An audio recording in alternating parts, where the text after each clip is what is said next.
On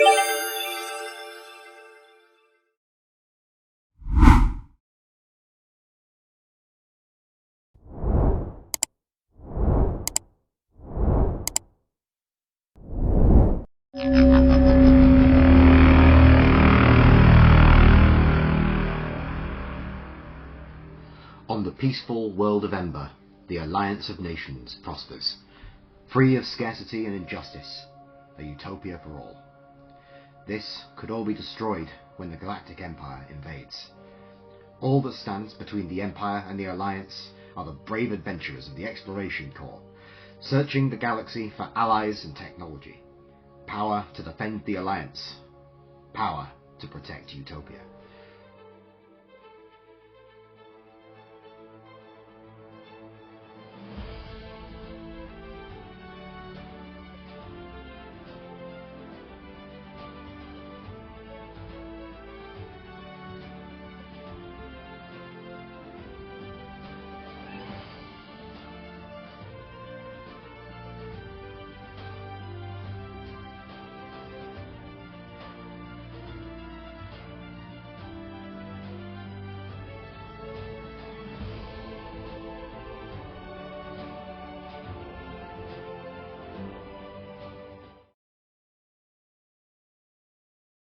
Good evening, everybody. Good evening, friends and comrades. Welcome to the 5e Frontier. My name is Patrick. I will be your host and GM tonight for our game of D&D today. We will be playing a game of Dungeons and Dragons using a rules expansion written by myself that converts Dungeons and Dragons into a spacefaring space opera science fiction sort of game. So, without further ado, let's introduce our wonderful players today. First up, in no particular order, we have Brad. Hello. Yes, I am Brad. I'm playing Garrett Wilt today. Wonderful, thank you, Brad. And next up, we have Jord. Hi guys, Jord. I'm playing Calidus today. Calidus Nutdale, Ranger. Good to hear, good to hear. And Marat. Hi everyone, I'm Marat. I'm playing Zitai, the Barbarian. Wonderful. And last but very much not least, we have Simon. Hi everyone, I'm Simon. I'm playing Rowie. Right, good to hear from you, Simon. So, without further ado, let's get started with today's session. So, when we last left our brave explorers, our bold adventurers, they had just crash landed. Their spaceship had been shot down by unknown forces while performing an aerobrake maneuver over an unexplored moon far from civilization. The crew were able to in very timely fashion able to escape the spaceship. They piloted an escape pod down through the atmosphere. Unfortunately, they were coming in very, very steep and very, very quickly. So it was an extremely bumpy entry into the atmosphere and an even bumpier landing, though fortunately none of them were conscious to experience that. However, after they landed, they have woken up and found themselves on this almost tropical beach. Behind them it stands a dense jungle, and before them stretches glittering ocean. Above them they can see that there is an enormous gas giant just hanging in the sky, as the planet they're on is in fact the moon of this gas giant. We left our adventurers after they'd collected themselves a little bit. They'd made themselves a little shelter, a little dugout by the tree line where the soil is a bit harder, and they covered that with some palm leaves, some leaves of the trees that they found around. So it's evening. I think we'll pick up the session with you guys having just finished the shelter. You've spent the last hour or so digging it out, this long groove that you could all kind of lie in. Perhaps you found some like metal spars from the wreckage of the escape pod that you've been able to use to dig it. Perhaps you're using sticks, perhaps you're just using your hands. But it's been a couple of hours. It's been hard work, and the sun is really starting to set now. Looking out over the sea where the sun's setting, you can see that it's like there's this blazing cacophony of blues and reds and purples as the sun slides beyond the horizon, up from where the sun is on the horizon and up over the top of the sky, past the gas giant which hangs directly overhead almost. You can see that there's a kind of like this almost luminescent, very cloudy kind of band sort of thing going all the way across the sky. It's a little bit like seeing the Milky Way, if any of you have ever seen that in real life. But yeah, it's been very hard work. You've just dug this this trench. What are you guys going to do next? Do you does anybody have anything to say at this juncture? I think Who's taking first port of watch? call. Yeah, decide watches first, yeah. Okay. I think as well there's no point really watching unless we have weaponry sorted. I don't think we've got anything from the crash yet. Or not managed to find it yet. So I think making weapons might be our best idea. Yeah. So I think you'd all, like, you've all received basic training. You would be aware that there are, in every escape pod, there are a couple of survival blasters, for situations exactly like this, in case you end up crashed somewhere and need to defend yourself. So you'll have a couple of blaster rifles, a couple of blaster pistols. They'll each have a mana crystal each in them. They'd be like in the escape pod. So you'd have them, but other than that, it's just literally whatever you brought with you and is still on you that you found on the beach, as everything's been scattered when the escape pod got sundered in half. Well, blaster rifles certainly sound good, so I think we've got enough for watches then, as long as we've got 2 rifles, 2 pistols. Dibs on a rifle, guys. Well, I can look at making extra weaponry for when the mana crystals inevitably run out.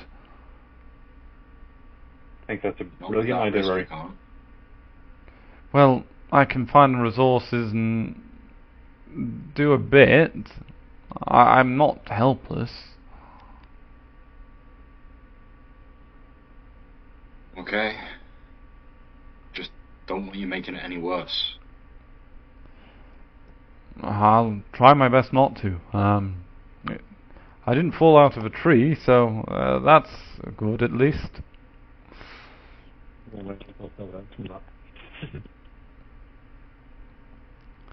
So, I think into the tree line we go. Let's see if we can find anything to make some bows, rudimentary bows, spears, javelins, anything we can. Sure. So based on the pace that the sun's setting, you reckon you've got about maybe 10, 15 minutes of sunlight left. If you get lucky, it's enough to find something perhaps. Can one of you, in fact, give me a survival check? Since you're both going, and we're presumably working together, I'll constitute that as a help action, and whoever rolls can have advantage. I'll have a survival check. And you're saying I've got an advantage for this, yeah? Certainly. Okay, so that is a 16. 16. Okay. So as you move a little bit deeper into the tree line, like you guys haven't come like deep into the woods yet. You've climbed up and down the beach. You're looking for debris, things that have washed up from the shipwreck. But you've not been into the trees yet. So as you go into the trees, you'd find that the forest here is very, very thick, very overgrown. It's not managed at all. Like a forest on Toril or many places in the Empire that have forests. You can, broadly speaking, kind of walk through it. Like it's relatively clear of undergrowth, same as many forests in Western Europe. but this forest is different. Like there are thick bushes, thick ferns covering the ground. The trees, as you're near the beach, the trees are all right because they're just basically palm trees. There's not really many branches low down. But as you go like 5-10 minutes away from the beach, like the trees, they change from being this palm tree like tree to something that's quite knotty and woody. It's a very kind of like branchy, spiky sort of tree with small leaves on it. They go quite close together as well, and they've got lots of these spiky branches down near the ground. It's difficult to move through, but fortunately, because it's so spiky and woody, that means you guys are able to find some reasonably usable material. The wood's very hard, so you're going to have to find some way of breaking these branches off the trees. But what you find is a couple of lengths of relatively straight branch with like knobbly bits on one end if you were to break it off in a certain place that would make very, very functional koches or clubs. Oh, nice. Any weapon's a good weapon when you have no other weapon. Yeah, if you'd find that like just giving it a bit of a flex, it's going to be very, very, not impossible, but it's going to be very, very difficult to just like break these branches off, you know, with your brute force, which is a good thing if you turn them into a weapon, but less good for obtaining them. So how would you guys go about obtaining these branches? I think we would use some wreckage from the ship. So anything we can find from the escape pod that's sharp enough, jagged metal. I want to take a few swings at these branches with that, like a makeshift axe, club axe, if you will. Yeah. So last week or a few hours ago for Calidus, you'd remember that one of you was trying to chop one of the trees near the coast down with a sharpened piece of wreckage from the pod. While that didn't work on a whole tree, it may work on something a bit smaller and lighter like these branches. So with that in mind, I think you can. I'll allow you to make an athletics check for this. It won't be with disadvantage, which is what it would have been if you'd tried to do it with your bare hands. But I don't think the tools have sufficient quality to justify advantage. Okay, I'll roll athletics and see what happens. So we roll an 8. Okay, cool. So like you're sawing this branch off, like very as you know, as good intentions as he might be right now, with only one arm being broken his forearm quite badly in the crash. Isn't really able to help with sawing. He's able to use his good hand to hold the branch steady, but it's not incredibly helpful. So you're able to like saw like there's 5 or 6 of these club candidates, I'll say. By the time it starts to get properly like dark, you're able to get about 3/4 of the way through one of them. The question now is like you could keep doing this, like you could spend half an hour or so, an hour, just like sawing a few of these off. But it is getting dark. What would you like to do? Are you gonna carry on through work into the night, or are you gonna perhaps just make do with one for now? I think we're gonna have to call it a one. I don't want to be on a foreign planet where I don't know where I am, stuck in the dark, trying to saw branches off a tree, in an area that I don't know what's around danger. So I agree, Calidus. We take the one. Right. We go back to camp, Rowie. We go back to camp. Yes, we don't want to be stuck in danger without our friends. I couldn't agree more, Ray. We shall head back with our one club candidate in tow. Brilliant. Let's go. Okay. So the club, the wood that this club's made of is very hard. It would remind Rowie, in fact, of the trees back on, like the density of the wood anyway would remind Rowie of the trees back on Tavali. But the club you've got is perhaps 2 feet long. It's got a large like lump on the end of it. the end's a bit rough. It's not really got a proper grip, but it's a functional club, and it is very reassuring to have it in your hand. Might not be as effective as a blaster, but there's no matching a large blunt object for reassurance. It's much quieter though. Just in case measures, really. Just in case measures. Okay, so while Cowardice and Rowie were off going into the woods to look for some things to make weapons out of, we have Garrick and Zitai, who would be back at what is passing for camp right now. So what are you guys gonna be doing while they're off foraging?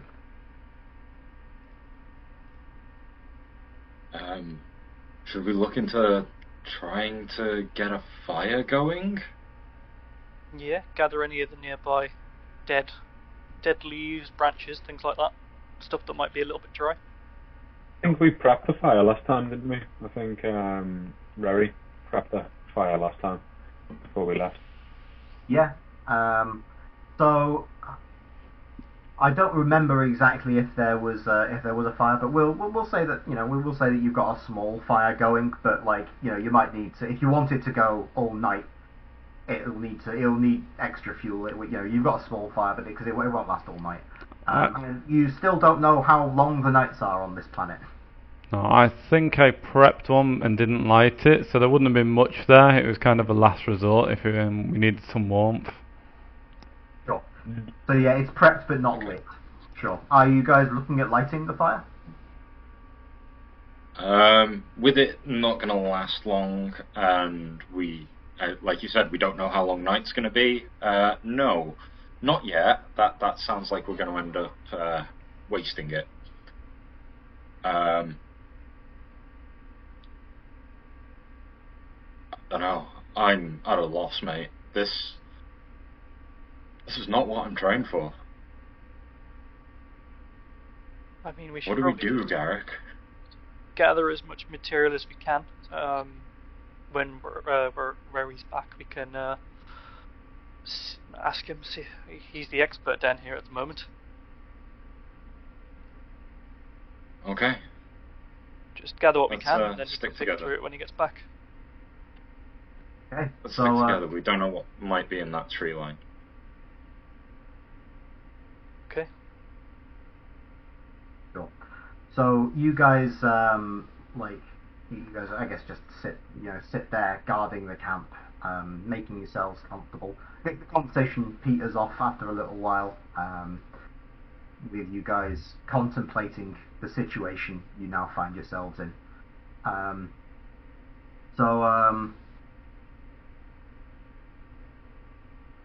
Zitai is, this perhaps isn't the situation that he thought he'd find himself in. When he signed up for the Exploration Corps, when he defected from the Empire a couple of years back to fight for a free galaxy with the Exploration Corps. Right now, as far as you're aware, the only working jump drive system has just been shot out of space. It's just crash landed on the planet. It's not going to be working. It very well may be the case that you're never gonna get back to Ember or anywhere else, in fact, in the galaxy ever again. You might be stuck here forever. How would you be handling that? With dread through gritted teeth. He's doing his best not to let on how unsettled he is. Sure. So yeah, and sitting with him, of course, we have Garrick. So Brad, Garrick's father was the bosun aboard the Sojourner. You've obviously not heard from him, and you the last you saw of him was him leaving the ship's bar, getting called to the bridge because there was an alert, there was an emergency. You don't know whether he's alive or dead now. How would that be affecting Garrick right now? I think I'll be. I'll leave it until like everyone's sleeping, that I'll go through it properly in my head. But I think I'm just right now trying to keep a straight face. Not show that I'm probably panicking internally. And just keeping at it, at least until I'm away from everyone else to panic a little bit. Okay. So yeah, you guys. I guess you sit there for half an hour or so until the others come back. They about 15 minutes after they leave, of course, the sun fully disappears over the horizon. But it doesn't get properly dark. Not like night on on Ember or Thore, Garrett's from. No, the night in fact is lit in kind of this ghostly purple sort of colour, as planet shine, reflected light from the planet hanging in the sky above, is reflected back down onto the planet. It's not particularly bright. Like, if it's probably significantly dimmer than indoor lighting would be. You might have to squint to see things, but you can see, and it's a lot brighter than moonlight is, say, on Ember or on Earth, for that matter. But yeah, as you a couple of minutes after the sun sets, Rowie and Cowardice emerge out of the tree line back to the camp, crashing through the ferns. Perhaps I think Rowie certainly wouldn't be crashing, and to be fair, Cowardice probably wouldn't be crashing much either. So they move quietly through the ferns, coming back to camp. They seem to have acquired a club. Hi guys, we've got a club. We've been off clubbing all this time, but now we're back, and we should probably decide who has first what. Well, I think whoever holds the club should take the first watch. I think in that moment, Calla just drops the club and clumsily looks around. Who was holding it? Who? I don't mind taking first watch if you think that's best. I'll pick it up and hand it to Rory, just being careful of his broken wrist. Yeah. I'll hold it in my only good hand and go, right, wish me luck. All this guilt is making me sleepy. If you wake me up in a few hours, I'll take second watch. I'll happily take third watch. Great, I get a full night's sleep. Yeah. So the dugout that you guys have to sleep in, it's not like, a concrete floor or anything, but it's equally it's not a feather bed either. It's quite uncomfortable. It would probably take you guys quite a bit to get to sleep. If at least it would if you guys hadn't been high on adrenaline for the last 8 hours. As it is, I think those of you that are going to sleep would fall asleep quite quickly, given the state of exhaustion you're in after the day's events.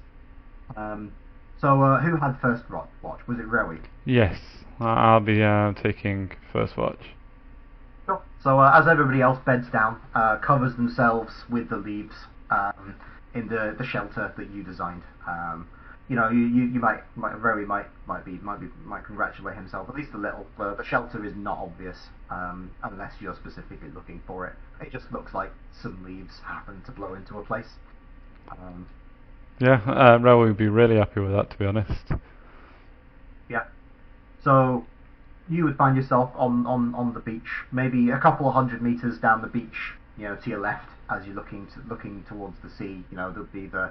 Would be the ruins of the escape pod that you guys landed in, and to the right, the coastline would just goes on and on. What would Rowie be doing for the few hours of his watch? So I think he'd be pacing back and forth, kind of thing, just along the beach, trying to take his mind off what happened and keep his head in the picture that this is his duty now. He can worry about all that in the morning. Obviously kind of looking off into the water, I guess, to see if there's any movement, same as the tree line.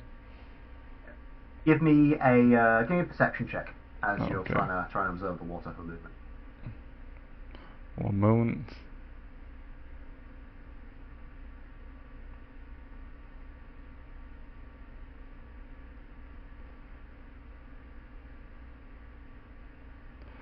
So that is a 21.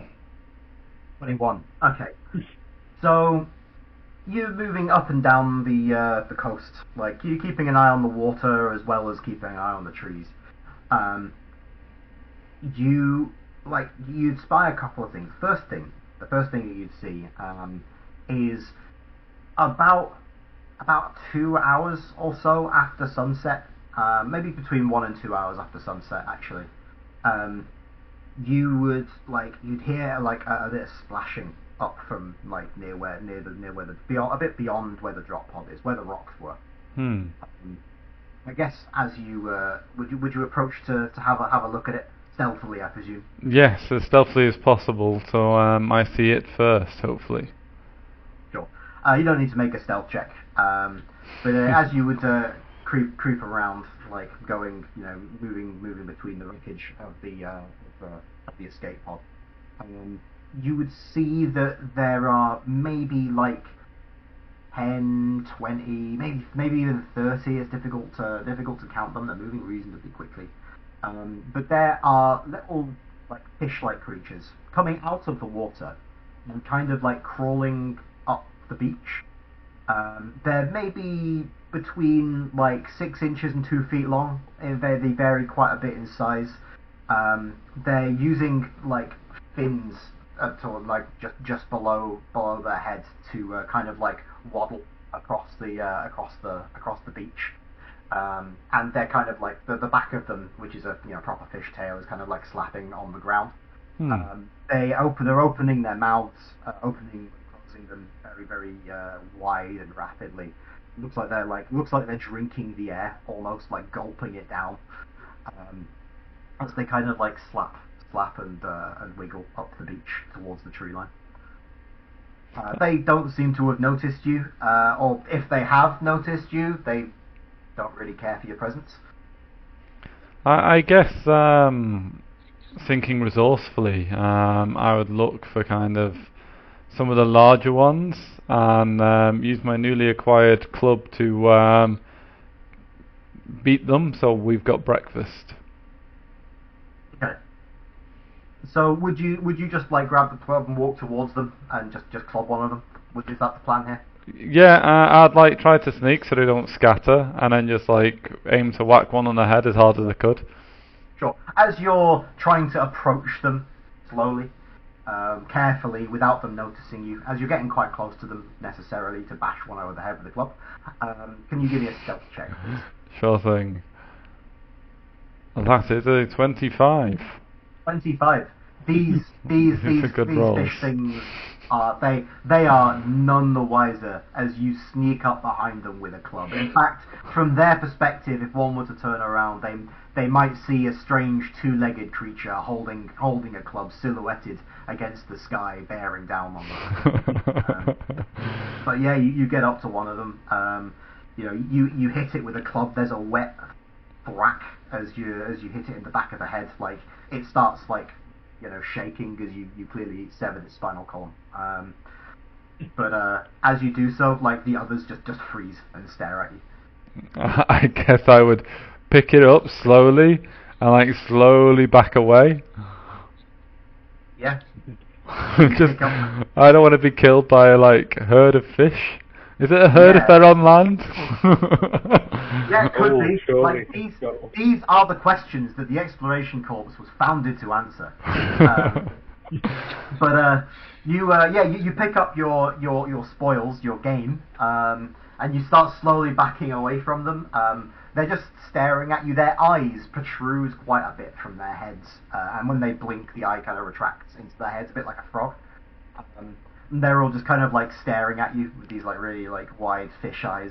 They're not very expressive, and they just look a little bit goofy with their mouths opening and closing like that. Now that you're close to them, you'd be able to see that they do have gills too. But yeah, as you get maybe like 15, 20 feet away from them, immediately, like as if on a cue of some sort, like they all scatter and start moving very, very rapidly in all sorts of directions. Some of them go into the tree line, some of them go back into the water. A couple of them even run towards you for a few seconds before realizing their mistake.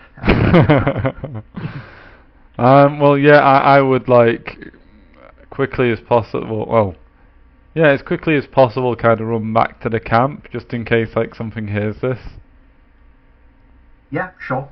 Like I should note, these fish don't make any noise. Like there's just this like popping noise as they very, very quiet popping noise as they open and close their mouths. But you know, they don't really make any sound. The loudest thing that happened here was the wet thwack of the club hitting the fish, which itself wasn't very loud either. But you know, you get back to the camp. It's probably just a good judicious thing to do.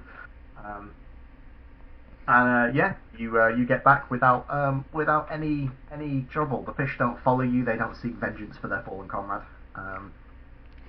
Good. Like that'd have been scary if they like started attacking me. Player lost a fish. Yeah. But yeah, now you get back. You can properly examine the creature that you caught. Yeah. It's about, you know, you got one of the bigger ones. It's like, you know, a couple of feet long. It's quite hefty. The front of the fish is quite bulky as well. And the kind of like its dorsal, its ventral section. It's you know the front of the fish, the downwards bit. Like it's got these very, very thick scales on it. It looks like these scales that are on it, like some of them look newer than others, and like the ones that are older look quite like scored vertically, as if they've been repeatedly dragged across hard things. And it seems like just after a quick examination that there does seem to be quite a bit of like muscle up around the front of the fish, like where these front two flippers are that they were using to move around. So yeah, it seems like there's probably there's calories here, certainly. Yeah. Are you like carving it up now, or? No, I would like gut it because that's just standard process kind of thing. Yeah. And then leave it kind of to the side. Basically deal with it in morning properly, because focusing on sorting a fish that I don't know how to kind of fill it properly while I'm supposed to be keeping watch is not the best ideas. So yeah, you leave the fish, and the rest of your watch passes relatively uneventfully. Nothing really seems to bother you. Again, it's very quiet around here. Like you can occasionally hear insects somewhere, though you never spot them. Like there's always like some kind of like clicking or buzzing going on, but it's loud by Tavali's standards. It's loud by your homeworld standards, but you know, having visited Forests on Ember, like it's actually really, really quite quiet. The loudest sound here is the waves crashing against the shore.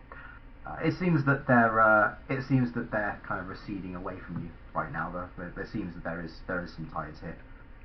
That's cool. Well, that's cool. So it's not like coming over to us as well. It's going out. Yes. Well, that's important. I guess then at the end of my watch, I'd wake up the next person. I can't remember who said they were on watch 2 though. I said I'd do it. Yep, so that'd be Garrick. No worries. So I would go and wake Garrick up, hand him the club and kind of whisper quietly, there's food over that direction, there's fish. I've got mine for morning. Okay. Do you have any trouble with them, or? They freak out a little bit when you kill one. Understandable. I'll keep an eye out. Yes. I just think it might be better than rations. You see. Rations you have, of course, are they're essentially they're survival rations. They're They're little tablets about the size of an ibuprofen, just a normal tablet, enchanted with the spell Goodberry.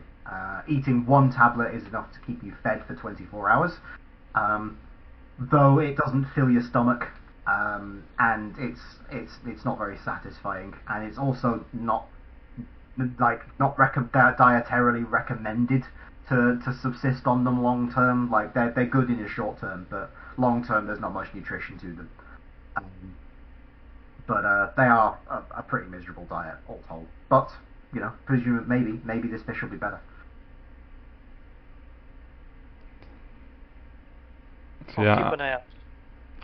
I think I'll hide my fish under some leaves and go to sleep.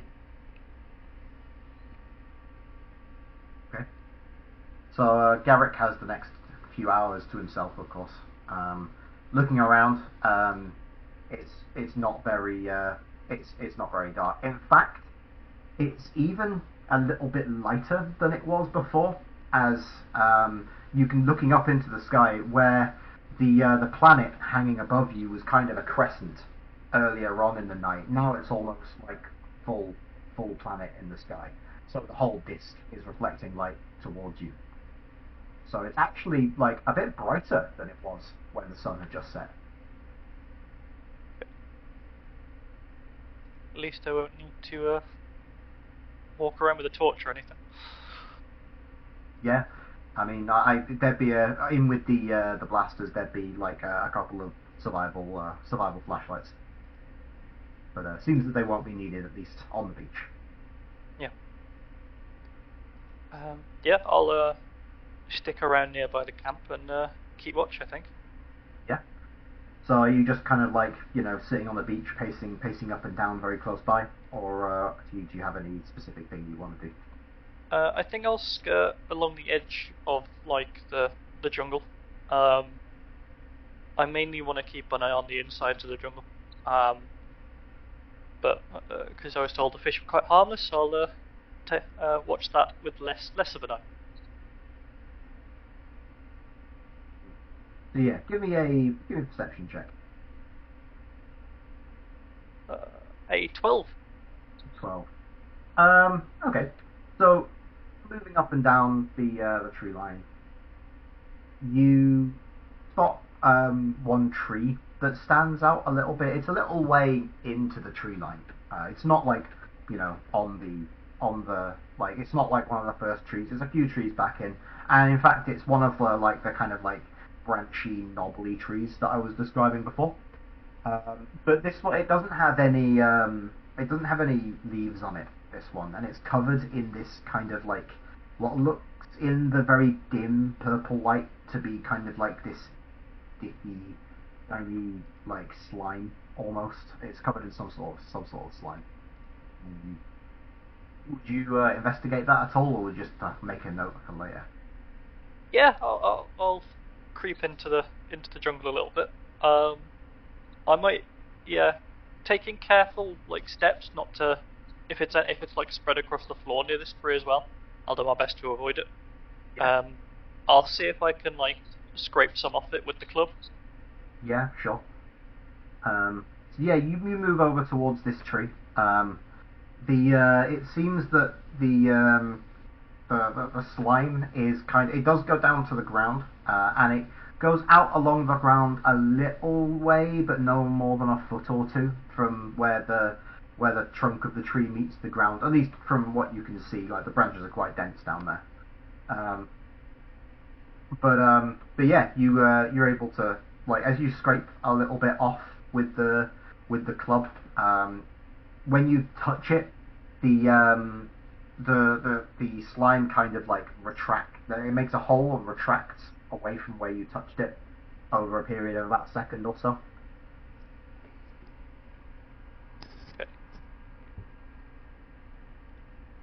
Does any of it come off on the club, or does it stay wrapped around the tree? Yeah, I think you when you touched it, it's not so quick that it completely avoids the club, and in fact it doesn't. It only seems to react after it gets touched by the club, it doesn't sense the club coming somehow. But you've got a little bit on the club, not a great deal, but a little bit. Okay. Enough for a little sample anyway. Yeah, I'll make my way back to the camp. And you see if this slime does anything while it's on the club. Yeah. Looking at it while it's on the club, it's kind of like almost like a film on the end of the club, maybe like covering maybe like a centimeter squared, like little area of film on the club. It kind of sits there, doesn't seem to do anything obvious. Okay. I'll make a note of it.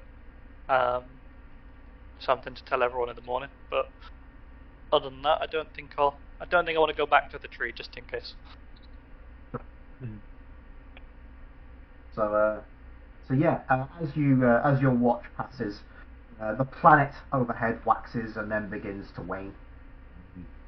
There's a period where, in fact, you would note as you look, you glance up at it, you can see that there is a small black dot moving across its surface for a couple of minutes. When it's at its brightest, you think actually that's probably you and the moon you're on, coming between it and the sun.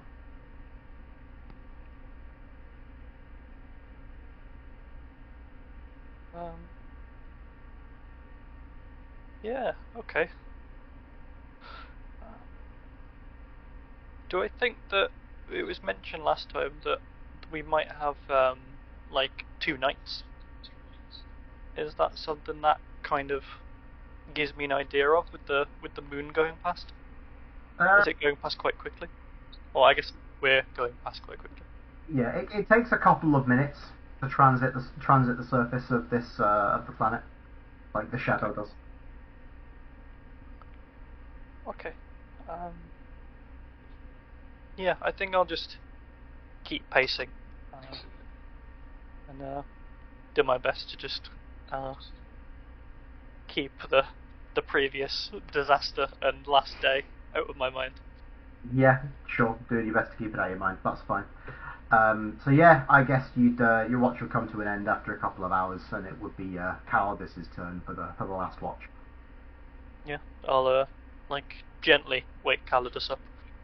And I'll say, Rary found a few fish near the sea. Come crawling out. He killed one, and there's a weird slimy tree near our camp. Probably about 20 or so feet into the forest. That's about it, though. Already, I'm not a fan of being here. There's slimy trees and weird land fish. And I've been woke up in the middle of the night, which I never really liked. So Yes, I think I'll wish you a good night's sleep. Okay, I'm going to take that club and I'll keep watch. Get your head down. Okay. Wake me if you need anything. I'll do. Yeah, and I'll bed down. So yeah, you take the club. So how's Calidus spending his watch? I am going to first look around on the floor for any broken off palm leaves, brown palm leaves. They've been on the floor for a while. I'm going to quickly fashion a makeshift outfit by just piling them on top of me. Small gaps in them, over my shoulders, on my head, tucked into me top, everywhere. Loads and loads of brown palm leaves. And with that, I shall stand by a tree, leaning against it, and keep quiet for a good few hours, seeing what's going on.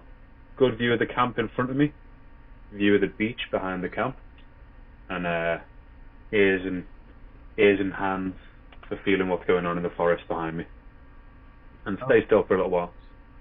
Yeah, sure. So I think you probably don't need to make a check to craft your outfit. In fact, we will do a check, but not now. We'll do a check when everybody else wakes up.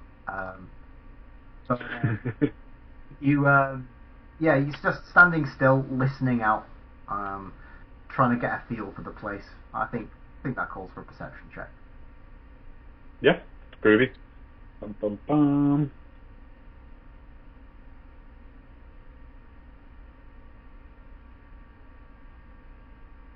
I roll a 21.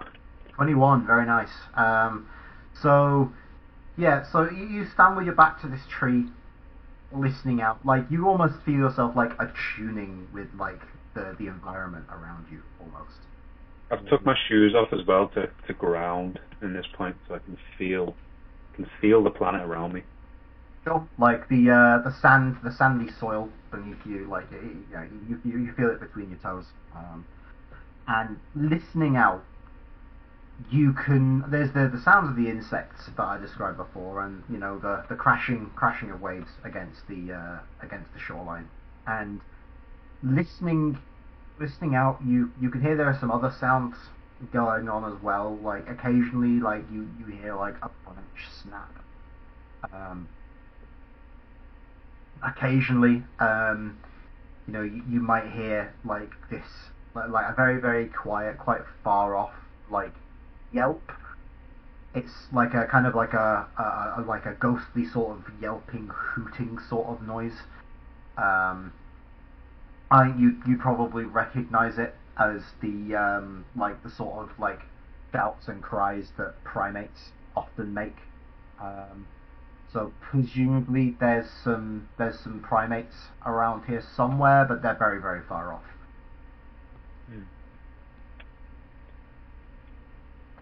I think with that knowledge in hand, I'll stay even stiller. Yeah. Even more still. Sorry. And I think I'll wait out the end of my watch, club in hand, just in case. Okay, cool. So yeah, you're the group of you are unbothered as the rest of the night passes. It seems that morning comes about within a few hours. It seems that it was dark for about 12 hours or so. Seems like this planet is likely to have about a 24-hour day-night cycle, pretty close to the standard. It's probably not exactly 24-hour, but like it's close enough that your circadian rhythms aren't going to tell the difference.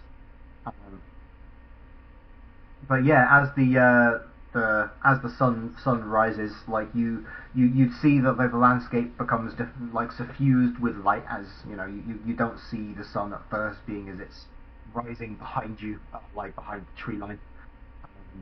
But as the sun comes up above the trees, it kind of it sheds this warm golden light across the landscape, which is which is very refreshing after like this almost like monochrome purple of the night here. See colours again. I'll wake the rest of the gang up now the sun has risen. Just small taps on the shoulders, slight pushes, lightly kicked sand, the usual. Yeah. So yeah, everybody's woken up by cowardice. You are in fact in the same predicament as you were yesterday, and that was not in fact a horrible dream. Or I have a fish.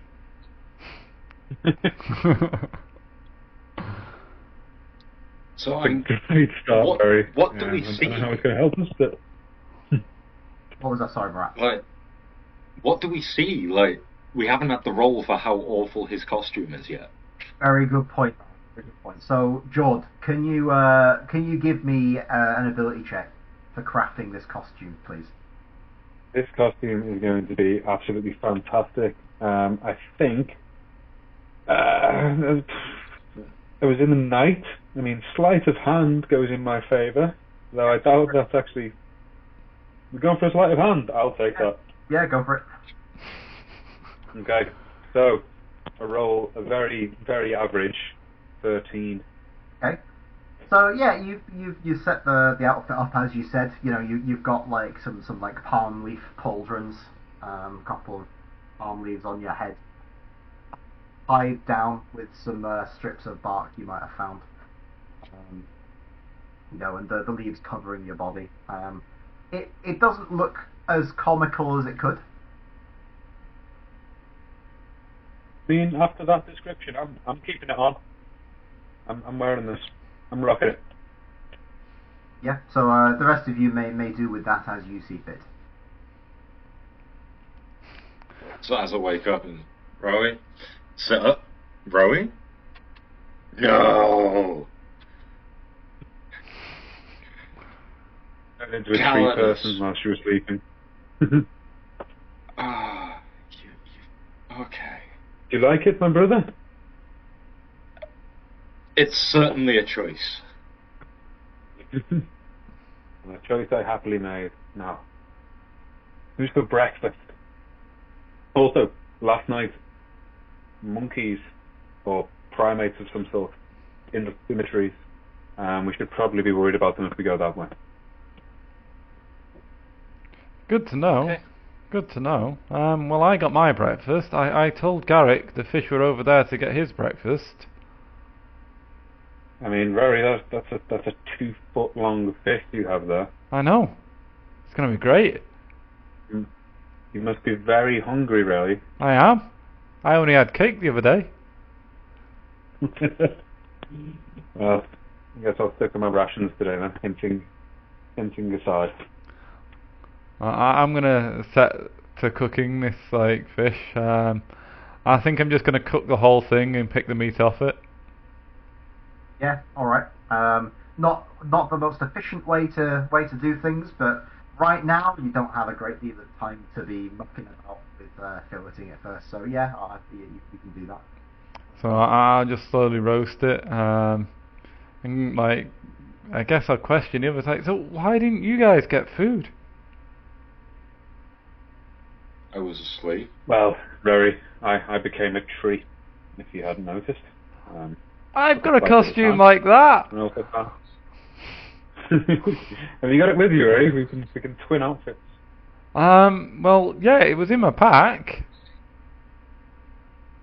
Have you got your pack, Rory? Yeah, I found it on the rocks. It was just nestled there nicely. And we can be brothers in leaves. Well, mine's more barkish, more tree-like, but yeah. Oh, brothers in bark has a better sound to it anyway. Yeah. We'll go with that. Brilliant. So yeah, as Rowie's roasting this fish, I assume you're lighting the fire. Yeah, I'll light the fire, Yeah. kind of thing to roast it. Yeah, I think because Rowie's from a technologically primitive upbringing, I don't think will require a survival check for you to light the fire. It's just part of the skill set that your people have. Yeah, roasting the fish, it doesn't smell amazingly. It smells like roasting fish, but it's not like the nicest fish you ever smelled. There's kind of this. It's kind of a little bit off with the smell, but yeah, it smells edible. It's just not going to be it's not going to be the most amazing fish you've ever eaten, if you imagine. In that case, I will offer it to the group. I've already had my rations. I'm good for the day. Anyone else? I'll try it. Yeah, I'll certainly try a bit. Good. Yes, so I'll kind of roughly cut it into 3 pieces, and hand them out. So yeah, you hand the fish out. Again, it's a bit bland. Texture's a little bit on the rubbery side, especially the muscle at the front.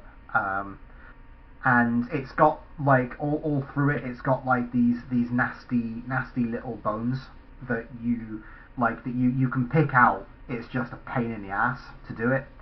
It just takes ages to eat this thing. Not very good eating, but it's calories, and even though doesn't taste amazing, even though the texture's a bit bad, and even though it's full of bones, still beats a ration pill.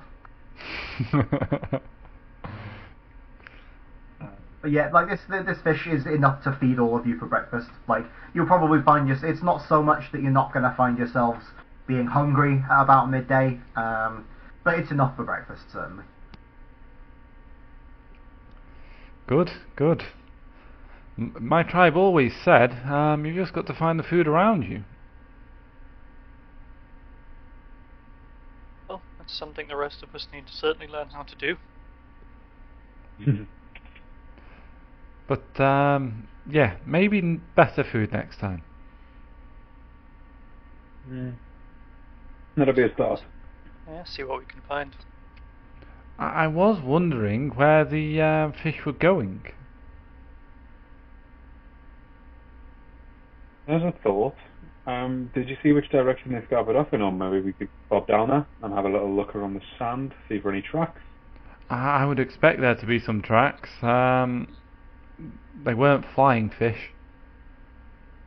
And we could pack up the camp, get our stuff together, and we'll make a quick hike down to the down to where you saw the fish, really.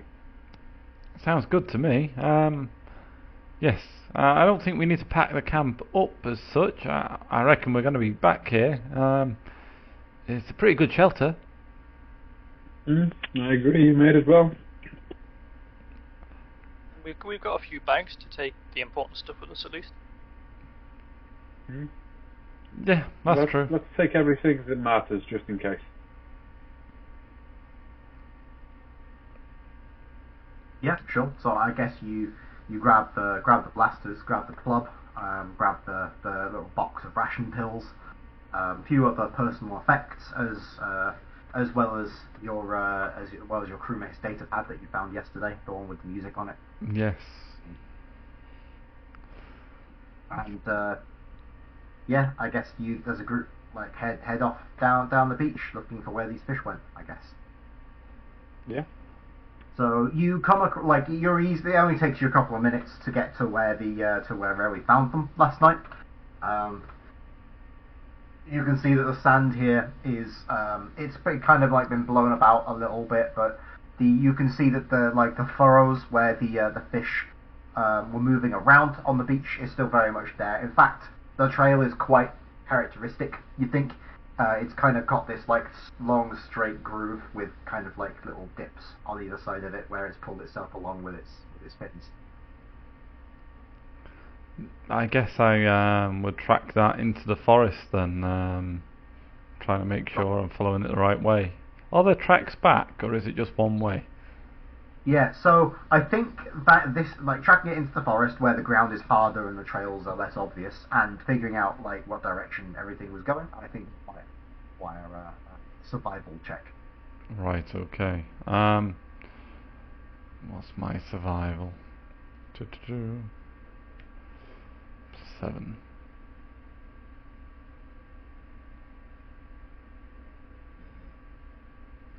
So that is a 25. I'm rolling well today. Yeah, excellent. So, looking at these tracks, you can see that presumably a little while after you killed one of them, they kind of came back by the look of it. Went up into the tree line and then came back again. Seems like they went into the water. You don't know what time they would have gone into the water, but they did come back into the water. Moving into the tree line a little, you would moving through the like the thickets and the brush. You would find that there's actually almost like a trail here. It's too small for you guys to move down. It's very low to the ground, like where the fish were. But like there's a little path going into the forest that they seem to have followed. It only goes back a little way. You find a section of kind of like where the land dips down a little, and clearly like the ground kind of like dips low enough that it's wet, the ground, like muddy, very like very very soggy, muddy sort of ground. And you can see that the ground here in a couple of like muddy pools has been disturbed. It doesn't seem very stable, the ground. Like it's like kind of a slurry like mud. But you can see that like it seems that the ground has been disturbed in several places. You can make of that what you will. I think I would dig at it slightly with a club. Yeah. So as you like move forwards and kind of like dig around at it, you would find this like as you like scrape on the ground a little and dig down, even just a few inches, you would be assaulted very, very quickly by this obnoxious smell. It smells like 16-day-old fermented fish that's just been kind of like, laying out in the sun for 16 days, but somebody has taken the time to keep it hydrated. Right. So I'm guessing this is fish eggs. Presumably. It smells awful. It smells like something died here, but you can keep digging if you want. I look at the others and go, this could be another source of food. Oh, with that smell, it couldn't really. Well, maybe the smells that put off predators like ourselves. I'm a herbivore as far as they're concerned. Is it I, Garrick? First. You first. Okay. We should at least see what they are, and if we get desperate enough, maybe. I'm just more concerned about anything knowing exactly where we are if we smell like these things. That is a possibility, So I I think guess. If we're going to examine them, we examine them here, I'd say. Taking them with us seems like a recipe for disaster. Well, do you mind helping dig? Because one arm and all that. I'll dig with you. I'll take the club off Rary and sort of like an oar on a boat against the ground to dig them out. Sure. So as you get the club and you ram it into the ground full strength, so I'm gonna drag all this earth out of the way. But after the first stroke, can I get a Constitution saving throw? You can.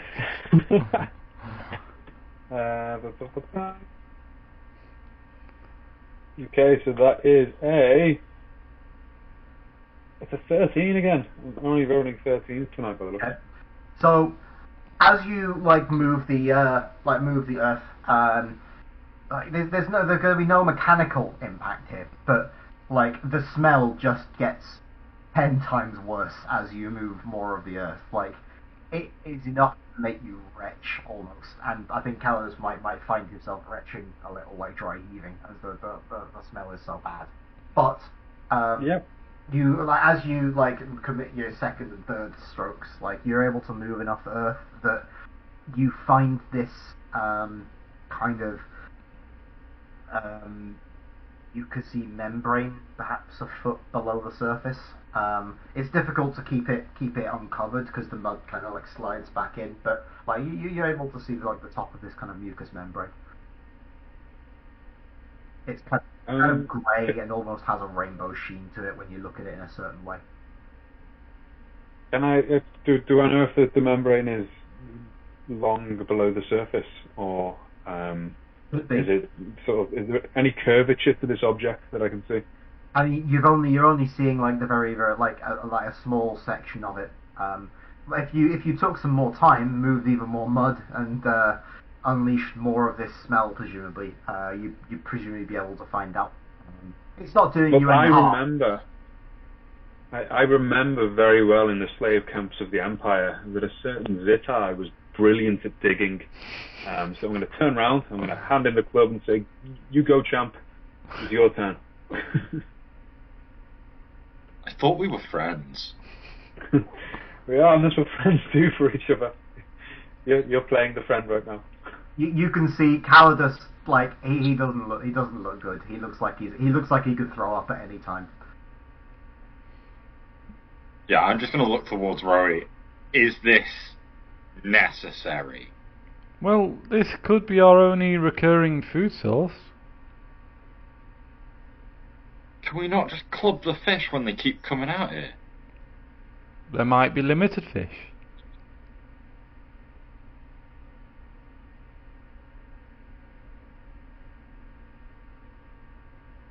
Fine. Okay. Yeah. So I guess Zitai takes the club and gets to work. Those of you that are standing by, watching a few paces away, might find yourselves standing a few more paces away, and then a few more after that, as more and more of the earth gets moved. Zitai is you're not having a good time with this. The smell is horrendous. Though after a minute or so, you do kind of start to get used to it. Like, it's not quite as obnoxious after a couple of minutes, though it's still deeply unpleasant.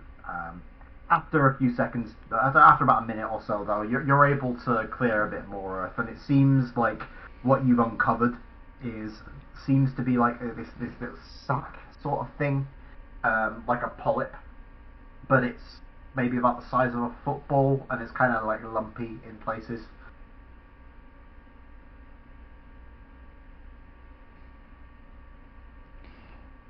Right. Yeah. No point It's wasting it. It's uncovered. No.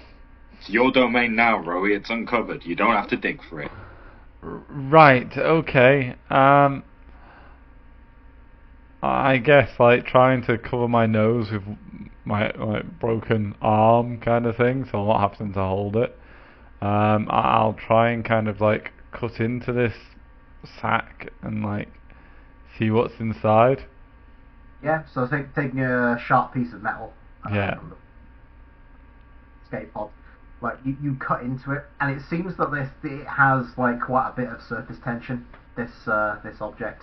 As you like make a little nick into it, like a split kind of like forms across the top of it as it kind of bursts apart under its own pressure. And inside it, you can see that there are like millions and millions and millions and millions of like little black orbs in this kind of like jelly. This is some kind of caviar. You were right about the eggs. I guess the only thing to do is take a taste of it, like, 'cause you don't cook caviar. Rowie would be aware of that. Yeah, like the caviar is a commonly eaten food among the Tavali. They live by a river most of the time. Yeah. Plenty of fish in this particular river. So I think he would like look at the others like begrudgingly, 'cause he's kind of forced this situation, and take a few eggs and eat them. Okay. As you pick up some of the eggs in your fingers, they're kind of like slimy and sloppy between your fingers, and they're not particularly tough. You might feel one pop between your fingers. You put them in your mouth, chew a little, and you are surprised in that actually they taste incredible. There's kind of like this sweet and savoury sort of taste with kind of there's a touch of salt in there as well, and very very very delicate hints of kind of a meaty umami flavour about them. It's actually a really complex taste these eggs have, and they're actually very very pleasant. Like you could go for a second mouthful. I look at the others and go, they're really good. I promise you, they're really good. I knew that was a great idea all along. Well done, Rory. How can we get a container for these? Just throw them in your bag. What? Tip them all into your bag. But you said very much so, and very wisely, that we shouldn't carry this smell around with us. No, you misunderstand me. I shouldn't carry this smell around with us.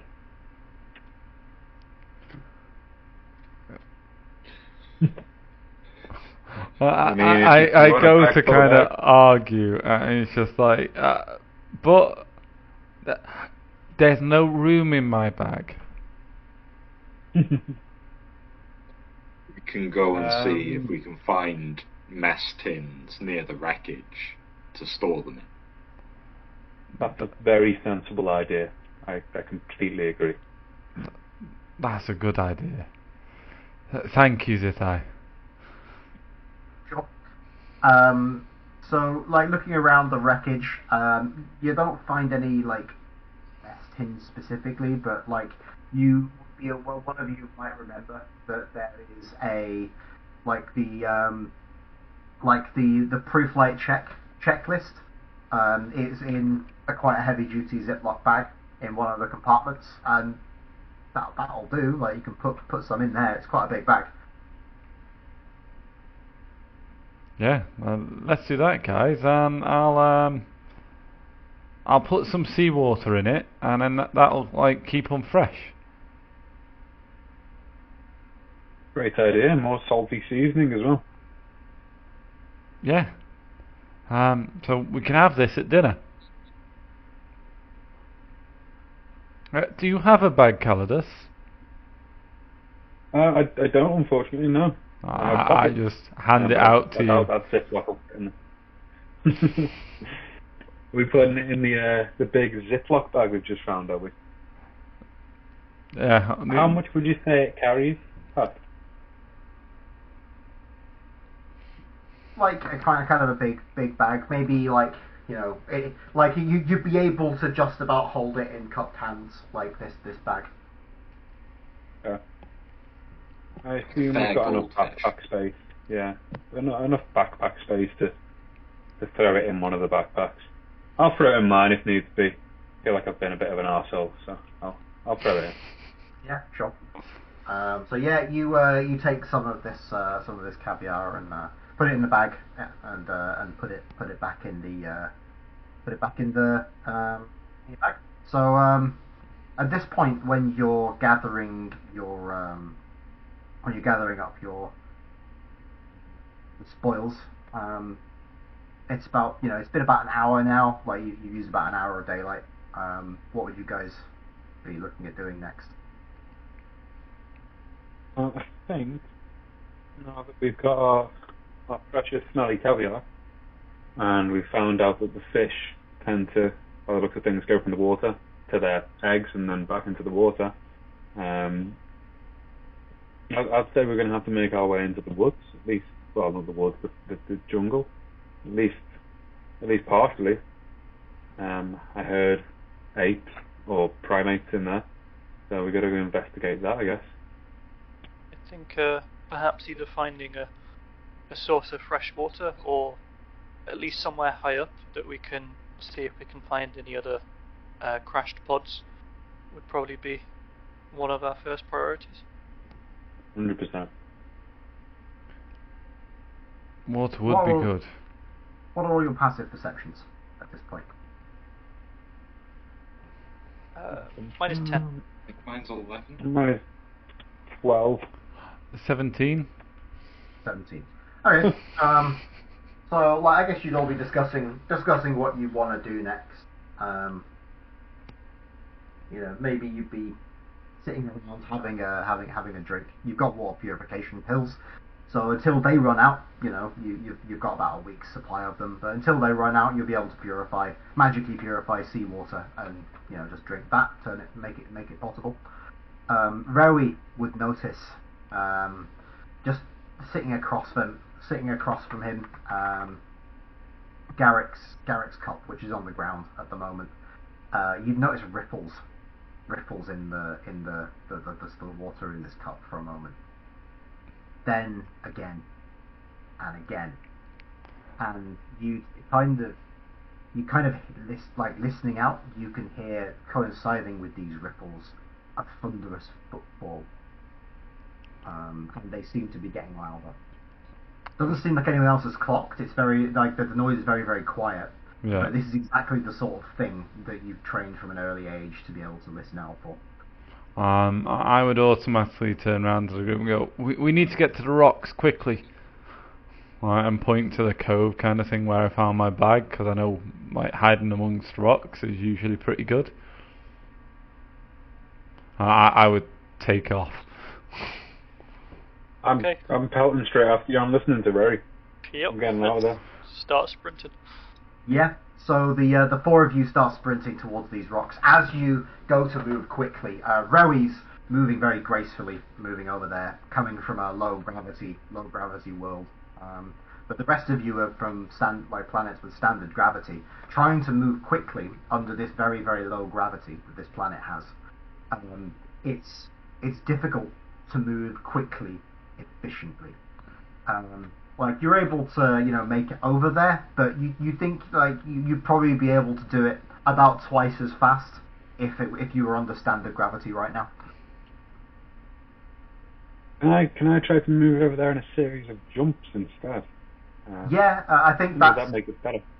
Yeah, I think that's the sort of like gait that you'd naturally kind of try to assume. Like once like normal walking wouldn't really work. Kind of these bounding leaps would serve you a bit better. But it's not as efficient as what Rory's doing. He almost curls his toes up. And gets extra traction on the ground that way. It seems lack of traction and pushing yourself up as you go forwards with your stride. And it makes a lot of your movement go upwards, and then it takes you a little while to come back down, so you can do another movement. But the four of you get over to these rocks. As you do so, can I get stealth checks? Not everybody, please. I assume you're trying to hide between these rocks. Certainly. Mine is a 22. Very nice, Jord. Mine is a 20. Cool.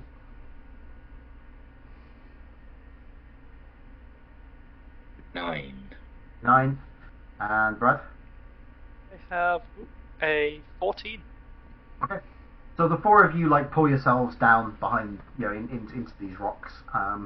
You're moving quickly.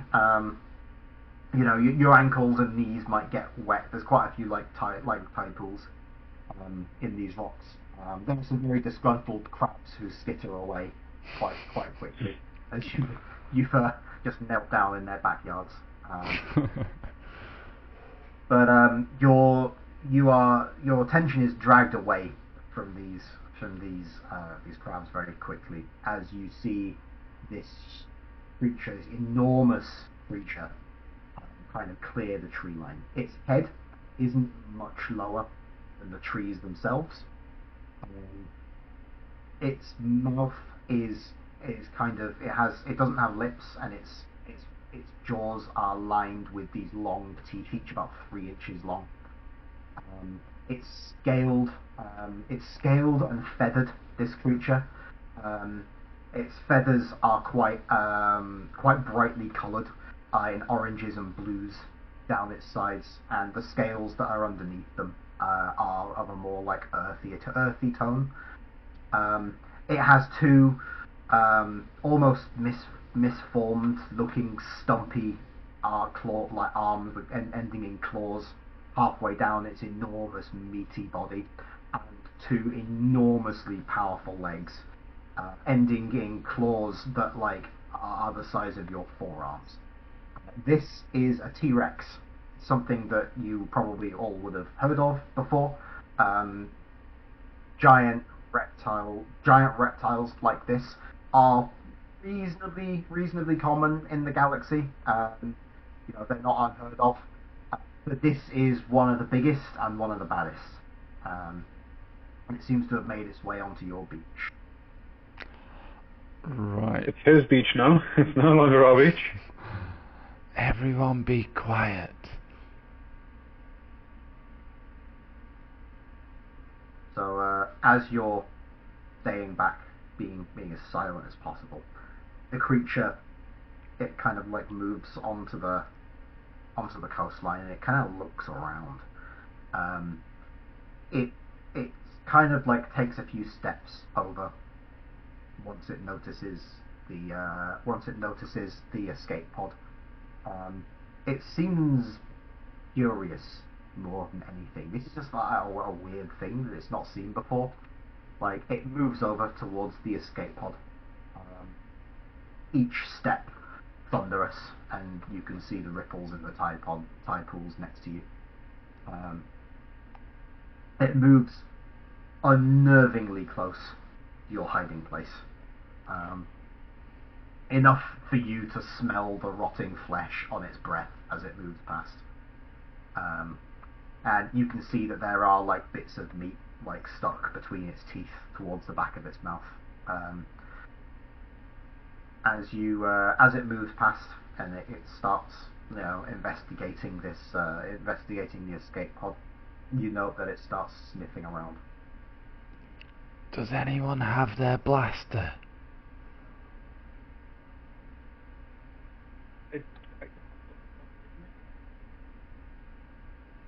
You're cut out there, John. Sorry, I've got my blaster on me, but I've also got a stack of smelly caviar, which doesn't sound great in this situation.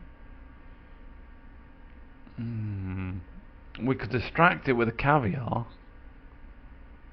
I think that might be the best idea. I say as I hand the bag over to Rary. Yeah, good idea. Oh, I'm not the best at throwing. Zitai, can you throw? Just be quiet, whatever you do. I'm not the best at throwing myself. What about you, Zitai? Give it Okay, I'll hand it you. where? Not Where do you near want us. it throwing? Get the shot lined Okay. up.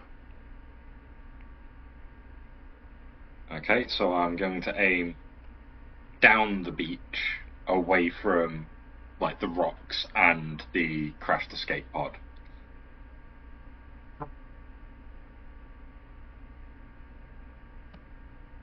So, would you like me to make an attack roll? An athletics check. For throwing this object. So that's 17. Okay. So you pick up this bag, you throw it as hard as you can down the beach, and then retreat into cover very, very quickly. The bag sails kind of like lazily through the air. Oh, it almost looks like it's been animated. Like it looks like it's moving impossibly slowly. But that's just the gravity here. It's just not coming down quickly. Once it hits the ground, though, it's still moving sideways at quite a speed. So that's enough for it to hit the ground, and like the Ziploc bag kind of like rips and like throws the caviar all over the beach. The creature looks around to where the noise is, and then it moves with a speed that something that size should not be able to put on. But it moves very, very quickly down the beach towards where this caviar has exploded. Then sniffs around at the caviar, and it raises its head to the sky, and it makes this horrible grating, roaring noise, which is answered by a second grating, roaring noise coming from a little way inland. Can everyone swim? Where? Away from the T-Rex. I too want to be away from this T-Rex, Rary, but I don't know if swimming into the ocean is the best idea. Though, I'm happy to take that course of action if you think it's the best idea. Well, it's either You've got that. a sprained ankle. Ah, that's true. And I've got one arm. I'm sitting tight. See what it does next. I'm worried about having to fight two at the same time. I'm happy in my little tree disguise. I'm gonna bundle up like a little shrub on these rocks and stay in tree format to see what's going on. Yeah, you could. Yeah, you can hide, pretend to be a tree, but no matter what you do, you think you will be a tree that smells of meat. One of those famous meat trees.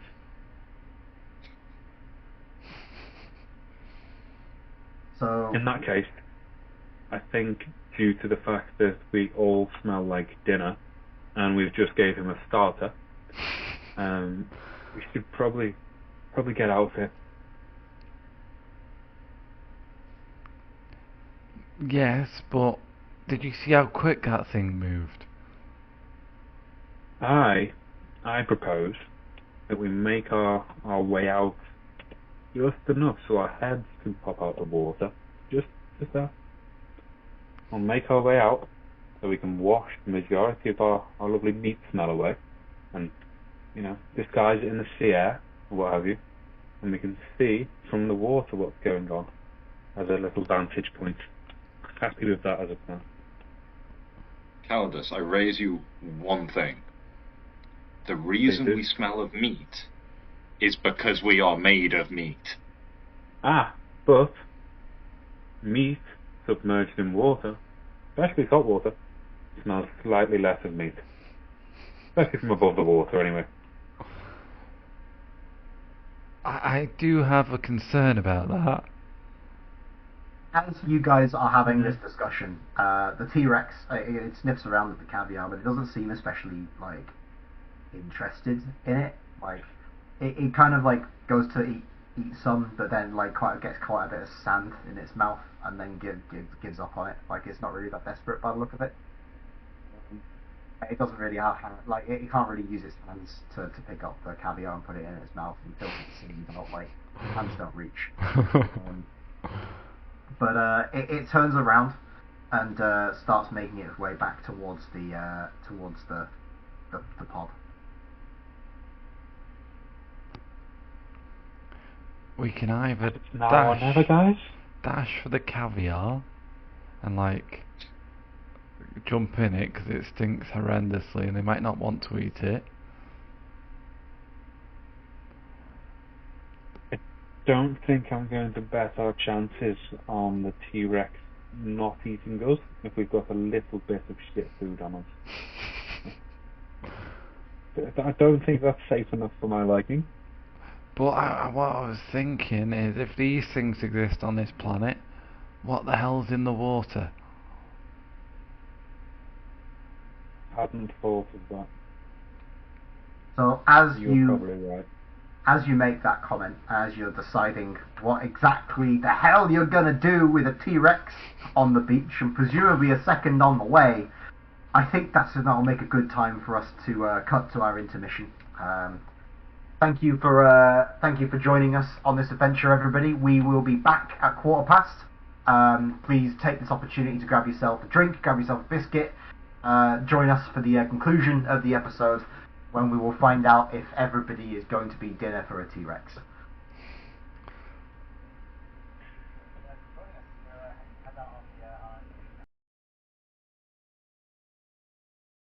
Alright, welcome back, everybody. Sorry, the stream went dead for a second there. We're having some technical difficulties. We understand we were dropping quite a few frames in the first half of this episode. We've made some changes. Hopefully they'll have stuck. Hopefully they'll have fixed things. If not, then everything is being recorded locally, so you'll be able to catch up on all the action on YouTube on Friday. As I understand it, I'm being told now that we're not dropping any frames. We have video, not slideshow. So I think we should all be good to get cracking, get back to the action, and get back, more importantly, to the T-Rexes. So when we last left our adventurers, they were hiding in some rocks. They'd invaded the homes of several crabs in the rock pools on these rocks, and a T-Rex had come out of the tree line to investigate this strange grey sharp object that it had found, and then investigating some scents it had found there. The party clocked that it might have got their scent, so they threw their newly found bag of caviar down the beach to try to distract the T-Rex. The T-Rex went for the caviar, but it ultimately wasn't very impressed by it. She shouted into the air, potentially signalling a second T-Rex, which may well be nearby. So, the party, as it stands, is debating what they're going to do in the next few seconds of their lives. Are they going to bolt into the river, into the ocean, to try and swim to safety or hide beneath the waves? Are they going to make a dash for the the caviar stashed in the hope that the bad smell will keep the T-Rex away, or are they going to try and fight with their lives? So it's over to you, the party, as your characters are just coming to the end of this discussion in amongst the rocks. The T-Rex has gone back to sniffing at the ground now. It's moving around the beach. It seems to have found your campsite now, and it's kind of like using its nose, like moving all the branches out of the way of where you were sleeping. I think as a decision, I'm going to pitch this to the group. If we go into the sea, we could just be bait for a bigger animal in the sea. If we run to the caviar, we're just going to be slightly smellier snacks for this T-Rex. So I think my vote is we blast this T-Rex. We go after it. It's fucking with our camp. Not something that sits well with me. I don't think we're going to have much chance running, so we're going to have to go head on. Right. Okay. I'll go along if I have to.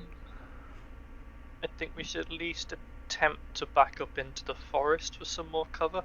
Hopefully it won't see where the shots are coming from if we've got more cover between us and it. Right, I do. So like sneak around to the forest if we can. If not, open fire. Okay. So whoever is going to move, changing position, going into the forest, can I get stealth checks from you? Okay.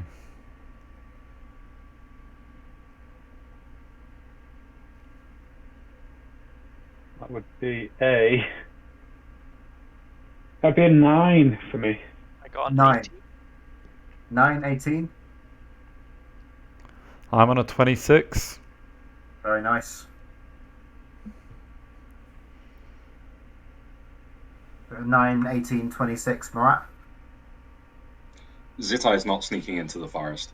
Sure, Zitai is holding position. He's just stretching, like staying in the rocks. Yeah, sure. So, who got the 9? Was it Calidus? Surprisingly, it was Calidus. Yeah. So, you, as the three of you, like one after the other, quickly steal across into the small open space from the rocks into the tree line. Rewy, darts across, nary a sound or sight. Garrick goes next. He dashes across when the T-Rex just happens to not be looking.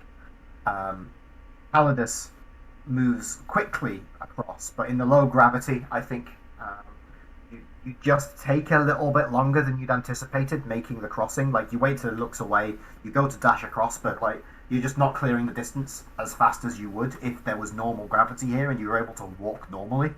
And just as you're like about to get to the tree line, it just turns its head around, like it catches you out of the corner of its eye, and its head snaps around to look at you. As it does, it lowers its head to the ground and starts walking towards you very slowly, and with great purpose, a violent purpose, I should say. It doesn't seem to have noticed anybody else, but it's coming slowly towards Calidus, almost stalking him, and it's like looking at it coming towards you, fixed in its gaze. I'm going to need you to make a wisdom saving throw. Okay.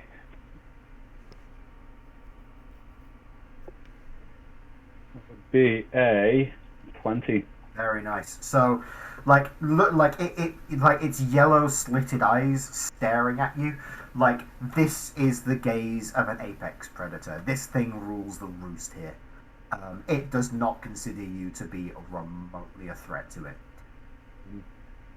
Somewhere in the lizard brain of your head, you know it's right.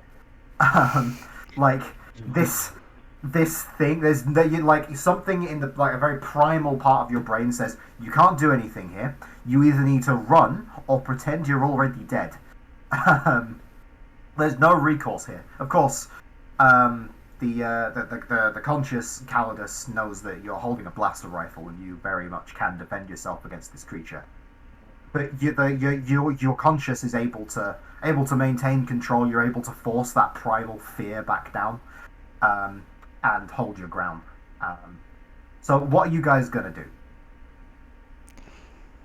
I'm gonna raise my blaster. Yeah, I'm gonna start fucking firing. Yeah, you raise your blaster. As you raise your blaster and point it at it, it doesn't react. It clearly, doesn't understand, what a blaster is, and it doesn't. Like most animals in the galaxy, like if you were to encounter a T-Rex on an Imperial planet, for example, it would know to be scared of people. This one doesn't. You just raise your blaster, point it at it. He's walking towards you. Give me an attack roll. Okay. So blasters, of course, have variable settings. When you pick up a blaster and take the safety off, you get an eye screen, an illusory screen that pops up. It has your sights and it has how many charges are in the blaster, and the mana crystal powering the blaster, that is, and it also has what setting you've got it on. Blasters, or rods of blasting as they are technically known, are modified ones of magic missile. They shoot blazing hot bolts of magical energy out of the end of them, each of which deals 1d4 plus 1 damage because it's a magic missile. The Tyrannian Blaster can shoot any number of magic missiles from 0 to 10, a blaster rifle. So they have some serious firepower if you use 10 charges, but it's important to remember that the sort of mana crystal that powers these only has 50 charges in it. So if you turn your blaster up to full power, you'll get 5 shots. Those 5 shots will blast things apart by any definition of the word, but the more shots you fire, the more damage you'll do, but the more charges out of your mana crystal you'll consume. With that in mind, as this T-Rex is stalking towards him and he's fighting to maintain control of himself, what will Calidus be setting his blaster to? This is setting it to a 4-round burst to fire off at this. Yeah, I'm going to conserve ammo slightly. I think 4 makes sense, slightly less than half. Of my maximum. Yeah, so you set it to a 4-round burst and you pull the trigger. Give me, what was your attack roll? So it's 4d4 plus 4, I guess. So your attack roll is made with a d20. It'll add your dexterity and your proficiency modifier to it. If you get 10, you'll get to roll your 4 plus 4 plus dex. Okay, so...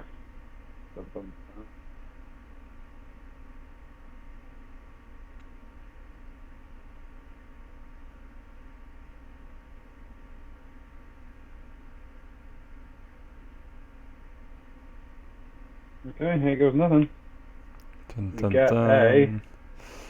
Wow. And that one, so it's 8. starting this combat as we need to go on, Jordan. I'm firing, I'm scaring this. It's never seen a blaster before. I'm kind of hoping it'll be scared by projectiles coming at it. Even if they're not hitting it. So the blaster goes off with like a bass thump and then a shriek as the actual bolts of energy rip apart the air at a molecular level as they pass through. Such high energy they have. These bolts shriek straight past the T-Rex, unfortunately. Like perhaps the sights on this blaster aren't zeroed properly, but you point at T-Rex, the shots just go to the side. The T-Rex itself, it seems surprised. Like particularly the loud noise and the blindingly bright blue-white flash. If you're looking directly at it, they surprise it, and it responds by charging forwards at full speed. Everybody else, I am assuming, has a ready action to shoot at this juncture. Apart from Zitai, perhaps. Does Rowie and Garrick have ready actions to shoot at this point? I think I'd like to cast a spell. Okay. What spell would you like to cast? Rome's Binding Ice. Alright, I don't know that one, so what does that one do? So it needs to give me a Constitution saving throw. Okay, it will comply. DC 14.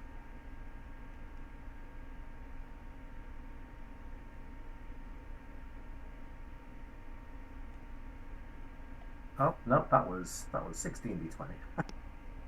Good. Real big T-Rex. Yeah. Okay. Alright, the dice roller is having some issues for me right now, so I'm just going to use a different dice roller. Well, at this point, I think I'll go to our battle map. Yes, I think that would be good to do. Okay, so the T-Rex has a 10 on its Constitution save. It fails. Okay, so in a large cone in front of me, I'm going to blast out this sheet of ice. A number of these icy formations will form around this T-Rex. It will take 3d8 cold damage. And because it failed the save, its speed is reduced to 0 until it or another creature uses its action to break the ice. Okay, so that sounds like an excellent spell for this particular juncture. So, could you describe what it looks like for Garrett to cast this spell? Yes, yeah. So I'll pull out my arcane focus like a thin wand, and point it towards the creature. I'll kind of avert my gaze slightly, as this like wild crackle of energy shoots forward from the wand, eventually forming into cold air, forming a massive sheet of ice, freezing bits of the sand in front of him, perhaps leaving some of the ice covering his hands and himself as well. It seems like I don't have this quite under control yet, but it worked at least. Yeah. So the T-Rex, it's like the ice is like it forms in like a thick casing, particularly around its legs. Like it keels over onto one knee as it goes down forwards, unable to move, at least for now. Like it crashes down into the sand, kicking up this huge plume of sand, which lazily flies up into the air and comes down over a few seconds. It's writhing around, its tail whipping even more sand into the air as it tries to get up. It seems to be enraged, but it is immobilized for now. It would have taken 14 points of cold damage as well. All right then. So yeah, you'd see feathers and scales pop off as they're cold damaged. So what does Rowie have up his sleeve? So Rowie, I think, is just going to shoot it, like on full power, because like he doesn't really realise there's too much settings. He's gone through the basic training, but most people either do very little or a lot. So Rowie would do a lot of damage if possible. You should be using a pistol here. Yes, as I'm not going to be able to use the rifle due to only having one hand currently. So I'll roll the dice now.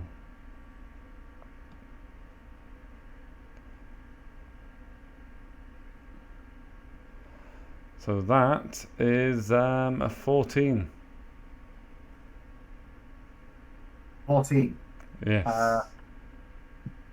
Okay. So you aim the shot like the as it goes down. The blaster pistol fires a spray of magic missiles out in front of you. You can feel the heat of the shots like on your hands as you pull the trigger, as the thud and shriek, very characteristic of blasters, goes off, deafening in your ears. The shots kind of like strafe across its side. They blow out large chunks of flesh every time one lands. The creature shrieks in pain as it's encountering resistance it didn't think possible. It seems. Roll your damage. So that is 21 points of damage for 5d4 plus 5. What's your dex? Ah, true. My dex is +4. So what's the So result? 25 in total. Okay, big roll. So the blaster pistol goes off, takes huge chunks out of its side. There's definite blood on the sand now, like the creature's trying to get up, but it's not having a great time of this. So I think with that result, we'll go into initiative. I've pre-rolled all of the initiatives just to keep everything quick. So the initiative order is as it stands. Yes, Marat? Skip me. I thought you said He's you not didn't have firing. He's running at it. Oh, okay, sure. I don't think you're going to be able to cover the distance in one move, but you can definitely move the token towards it for a move. Yeah. Okay.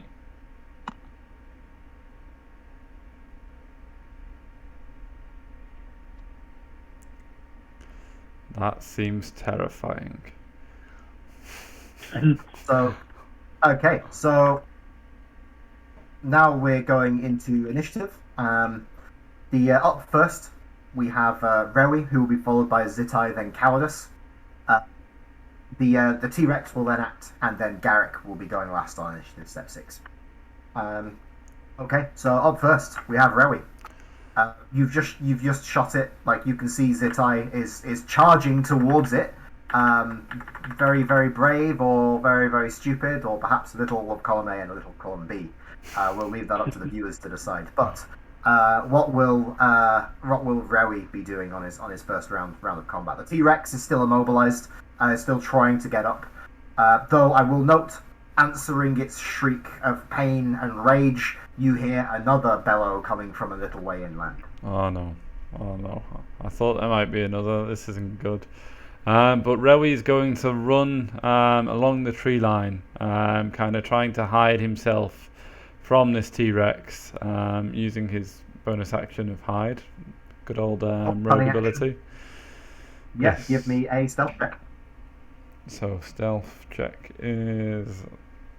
You've got plenty of cover, plenty of foliage to hide behind. That is a 20. 20, very nice. That smokes its passive perception. So you're like, it's to be honest, it's not paying attention to you right now anyway. When it's not writhing around, it's got its eyes locked firmly on Cowardice right now. But it is. You're off to one side of it now. You've got a very clear shot of the broad side of it, as it were. Okay, so I'm going to take another shot out of hidden. So fingers crossed. Would I get advantage for this as I'm hidden? Yes, you would. Yeah, you're hidden. It's not aware of you, so you will have advantage on your attack roll, which will of course trigger your sneak attack as well. Yes. So that is a 25. 25 hits it. Roll your damage. Brilliant. I believe as a level 4 rogue, you get 2d6 on your sneak attack damage. That's the one. So 5d4 plus 5 plus 2d6. And then plus my dex, which is 4. So that is a 31 points of damage. Very nice. So, like, moving down the shoreline, the tree line, as it's like struggling and writhing to get up, you note that part of its underbelly, like, it's quite unprotected. Like, it's got these thick, like, leathery scales underneath its feathers over its sides, over its flanks, particularly on the areas like around its neck and on its face. But seeing its underbelly is quite unprotected, quite soft, and is conveniently exposed as it's trying to get up. You take a shot. Like the bolts shriek through the air, and they blow out fist watermelon-sized chunks out of its stomach. Some of its insides have come outsides, and the beach is red with blood at this point. This T-Rex is quite badly wounded now. Now that you shot it twice. It's still utterly enraged, but it is badly wounded. Do you have anything else you want to do on your turn, Simon? No, I don't think there is anything else I'd like to do on my turn, except for like celebrate that I've hit it twice. To be honest, I'm not very used to these trillion weapons. Okay, so up next we have Zitai and his charge towards it. What would you like to do, Murat? I believe I can close on it this turn. So I'm going to run up at it and start roaring back as I'm going to enter my rage before I start punching. Okay, do you not have the club? Nope. Okay, sure. So you run up to this T-Rex. Zitai's better off not using a weapon, with him being a Path of the Zealot barbarian. Gives him extra damage. Sure. So yeah, I'm just gonna start trying to lay into it. All right. So yeah, you take a swing at it. Give me your attack rolls.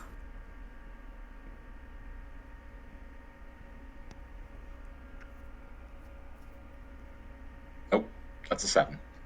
So you take a swing at it, like you punch this T-Rex in the side. It's like it goes about as you might expect it to. Like you jar your hand against these scales. Like these scales, like looking at the injured sections, like these scales are like an inch thick in some places. Like you crack some of them, but you don't think the T-Rex is in any particular pain as a result in the blow. Well, no more than allows it to be alerted of your presence. Yeah. Yeah. You'll get him next time.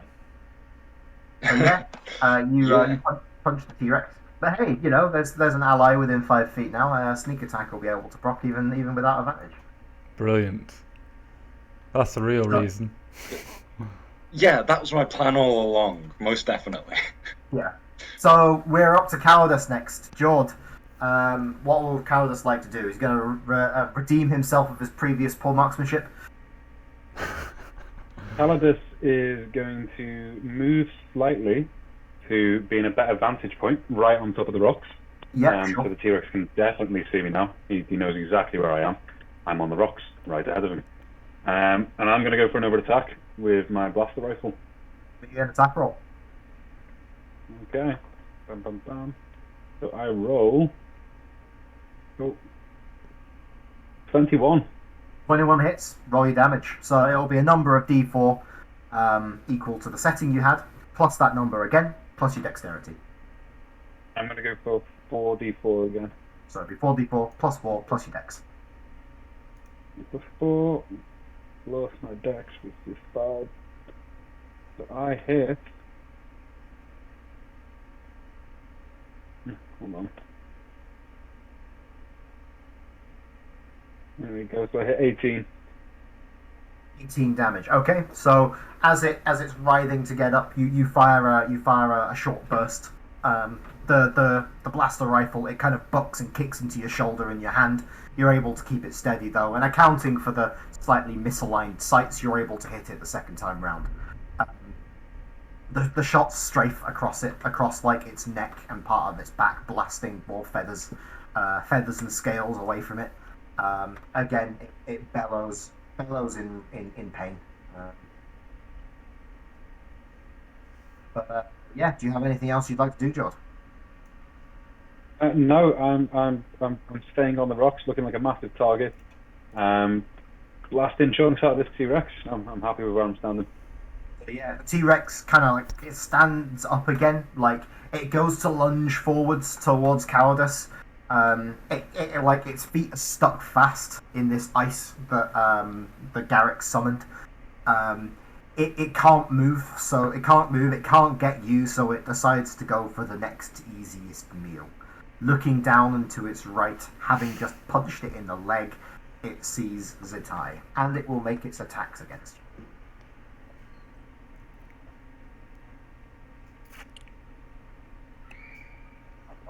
Strange flashing outside my window there. I wonder what that is. Thunder and lightning, isn't it? Thunderstorm. Big lightning storm. Yeah. Very, very frightening. Galileo, Galileo. Okay, so we got a 10 and a 25. So the 10, I presume, will miss. It will. So its jaw sweeps down as it tries to bite you. Like you're able to fend it off, like putting one arm on like the upper part of its jaw, one arm on the lower part of its jaw, and it kind of just pushes you backwards and down rather than eating you.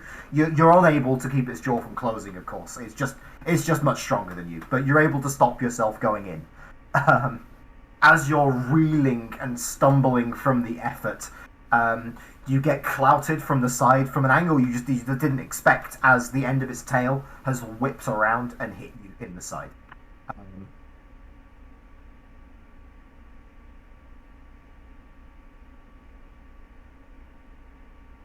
So that will be 22 points of bludgeoning damage, as the side halved to 11 as you're raging, as the tail like clouts you in the side. Like you feel like a crunch, like it's likely to have like perhaps at least bruised a rib. Like it was a hard blow.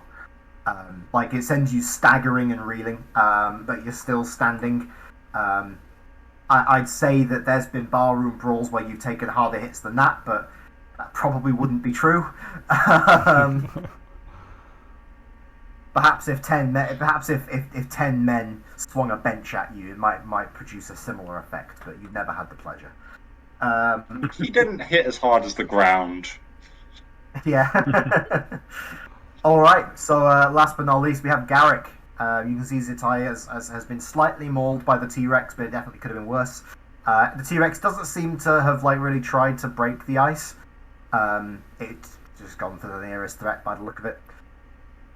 Okay. Yeah, so I'm gonna move down to in front of Calidus here. Yeah. And I'm gonna spend my turn looking to see if I can see if this like other T-Rex is approaching from anywhere. Give me a perception check. Okay.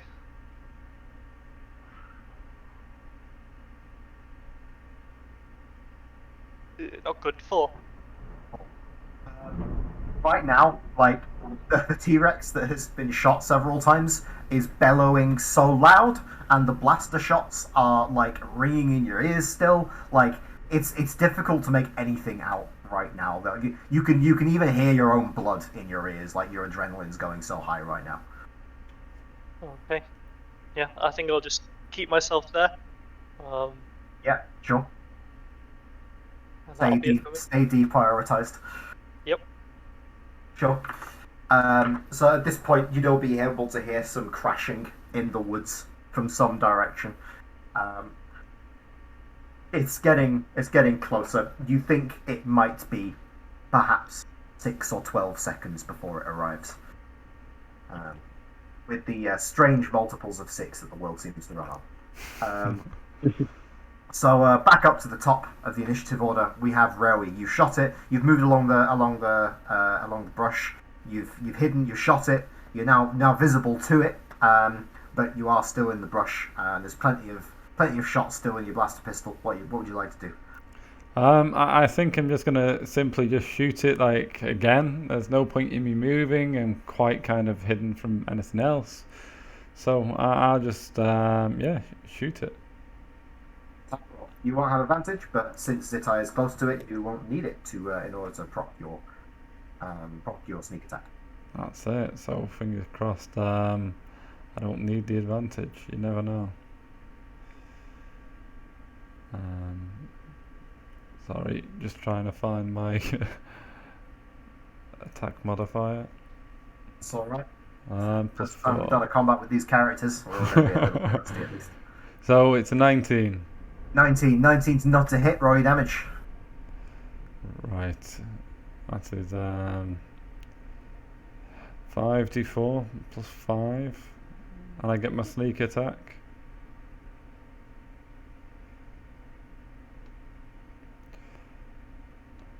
Must be a way to preload these in for the future.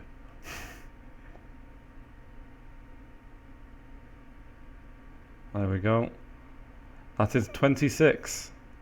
26. Okay, you take it like kneeling down, taking another shot, just pumping the same area full of shots.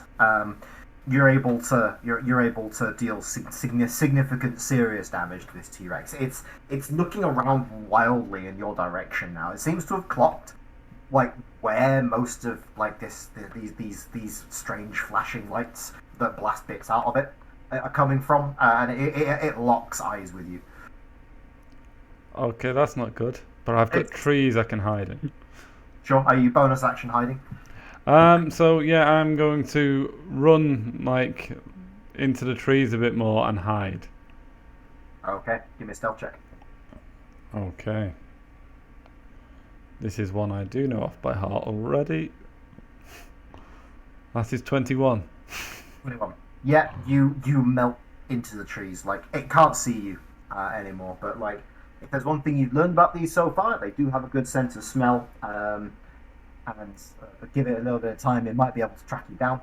Time, it seems, is what it does not have at present. Fingers crossed. Fingers crossed indeed. So, we're over to Zitai next. You punched it, it clobbered you with its tail and tried to bite you in half. What are you going to do next? I'm gonna try and punch it again. Okay. Give me an attack roll.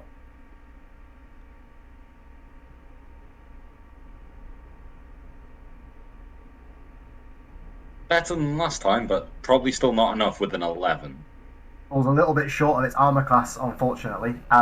So, like, as you're reeling back and it's withdrawing his face, like, you give it a couple of good hard slams, like, in the temple.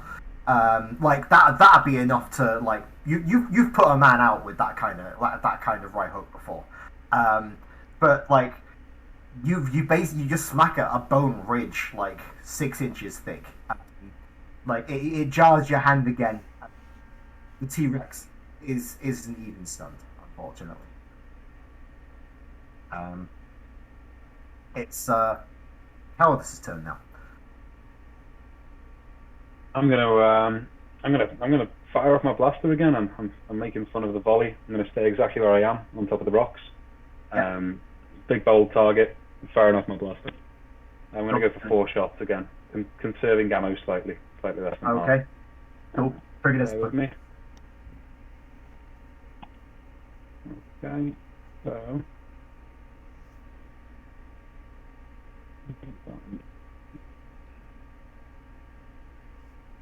I roll a nat 20, so Very 25. nice. I guess you've redeemed your Cowardice's previous failure of marksmanship. So you've scored a critical hit. What that means is you'll take all of the dice that you would normally roll in your attack and roll them twice. So rather than 4d4, you'll be rolling 8d4. So it'll be 8d4 plus 4 plus your dex. Plus 4. No, I've not done Oh. 84 plus 4. We get 17 plus dex. Yeah, that's a lot of ones, I'm afraid, Jord. But that's life sometimes. It's a very lot of ones. But it happens. I'm used to the calibration of my rifle. My rifle's just not performing. It's fine. It's not me anymore. Yes.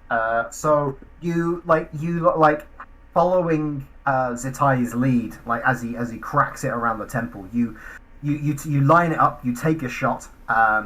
Like straight bam headshot, middle of the forehead. Like that should put someone out. But like what happens is you blast away the scales and the feathers and the skin that make up part of its forehead.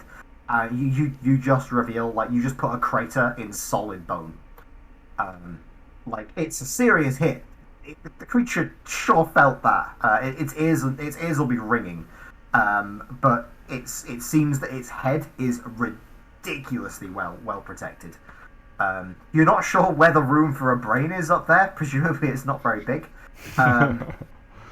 But it's there's a lot of bone, and it's enough to stop your blaster shot by any means. Do you have anything else? I think I'm just going to stand there in amazement that didn't do much, and hope that Zitai can punch that hole bigger next time. Okay, so I think at this point the T-Rex is badly injured. It's bleeding, bleeding all over the place. it bellows in rage, and it will use its action to break the ice. I believe it can just use its action to break the ice, Brad, no check required? Yep. Sure. So yeah, it breaks the ice, and it barrels into the forest, going roughly in the direction of Rowie. As it moves away from Zitai, you can have an attack of opportunity if you would like one. If you'd like to spend your reaction to do so. I will. Sure. I'm just gonna try and punch out its kneecap. Sure. If you'd like, you can attempt to grapple it. Now, of course, it's more than 2 size categories larger than you, so you can't grapple it, rules written. But if you can succeed on the grapple check, you can go with it if you want. You know what? Yeah, I'll give this a try, because whilst I'm raging, I have advantage on these checks. I'll give you an athletics check. I don't think it's going to roll to resist you, but yeah, just give me an athletics check, see if you can grab on.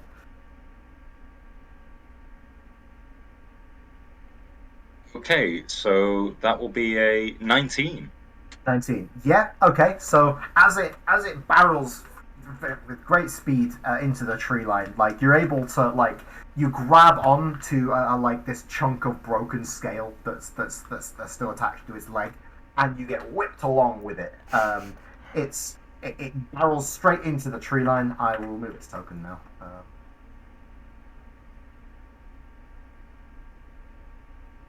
So Rowie's gone a bit further in, hasn't he? Yeah, he went further left. Yeah.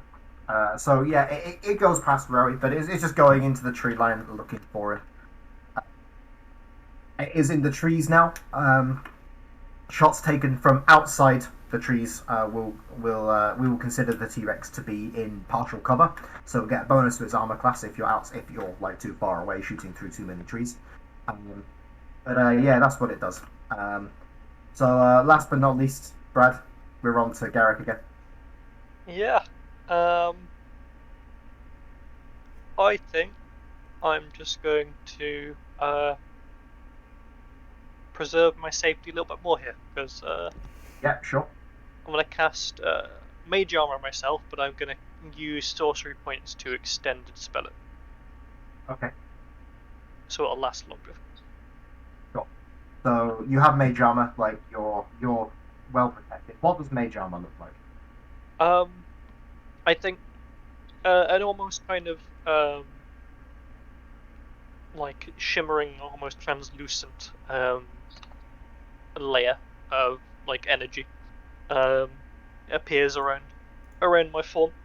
That occasionally small little sparks or like little bits of bright arcane light flash off. Again, it's not perfect, but it's usable. Okay. So yeah, you give yourself a bit of extra protection as you do. Like looking down the tree line up to the up along the coast. You can see that there is a second T-Rex that's just coming out of the tree line on the other side of the stand of rocks. That's looking up and down the coastline very, very quickly. Just blast the bushes, it catches of you, and it will use its action this turn to dash down the tree line up towards the rocks. It starts climbing up onto the rocks. I think Calidus would hear it coming up behind him with great speed. Again, like it came out of the tree line a fair way down the river, but it has covered the distance to you extremely quickly. Do you want me to roll for my Wild Magic Surge as well? Because I am casting spells. As I said, you can have your Wild Magic Surge back anytime you like. This is whenever I cast a spell above, first or higher, I roll a d20. If it's a 1, I roll on the table. Go for it. Yeah. Okay.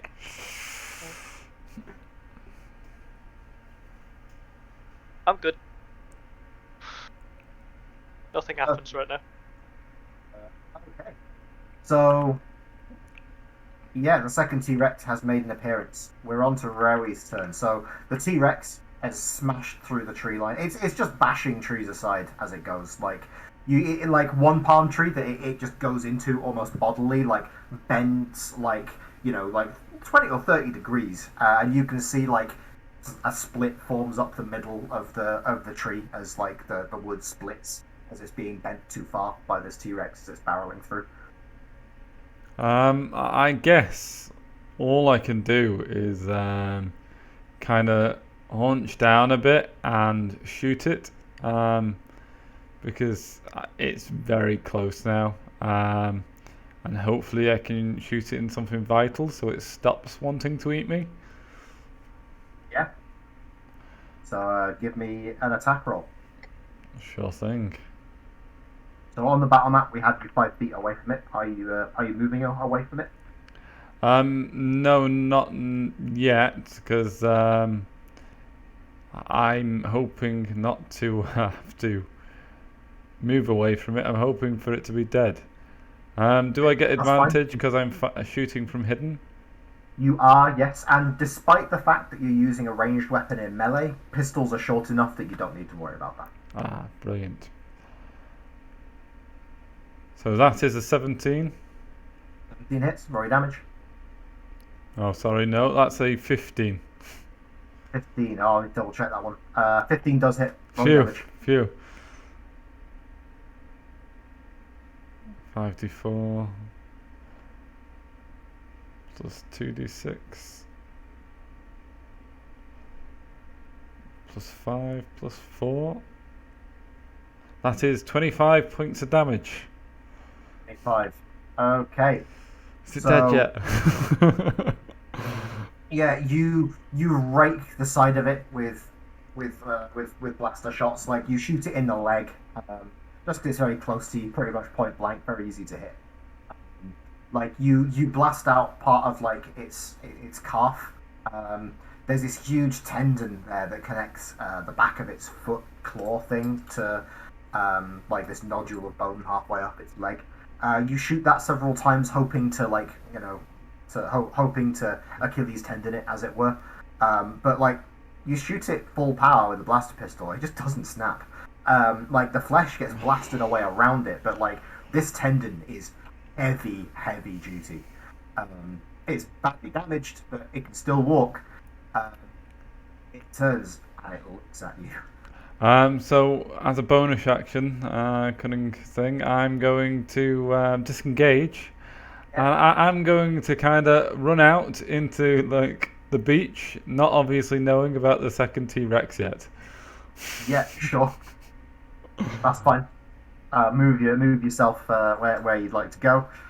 Yes. 30 feet. As you go, you catch a glimpse of Zitai bodily grabbing the leg of this T-Rex, presumably raining blow after blow into it. Jeez. So if I run south like that, so I just ran diagonally southeast. Sure. So yeah, you run out onto the beach, like stumbling, staggering as you're trying to get away from this enormous apex predator that seems to have a taste for your blood right now. Looking down the beach to your left, you see a second one that seems to be perhaps even slightly larger. Right. Okay. I might be going for a swim, guys. See you later. Okay. So, do you have anything else you want to do, Simon? No, I think that's everything on my turn. Okay, so we're on to Zitai. Alright, it's your turn. Okay, with me having the unarmed fighting style, is it actually grappled by me? Or am I just clinging on for dear life? I will consider it to be grappled by you, but it has no effect on its speed. Okay, then at the start of my turn, I can deal 1d4 bludgeoning damage. Okay. So, just get the dice roller back at it. So, 2 damage. 2 damage. Okay, sure. And then I'm going to continue on theme and just try to rain blows into it. Hopefully effectively this time. Give me an attack roll.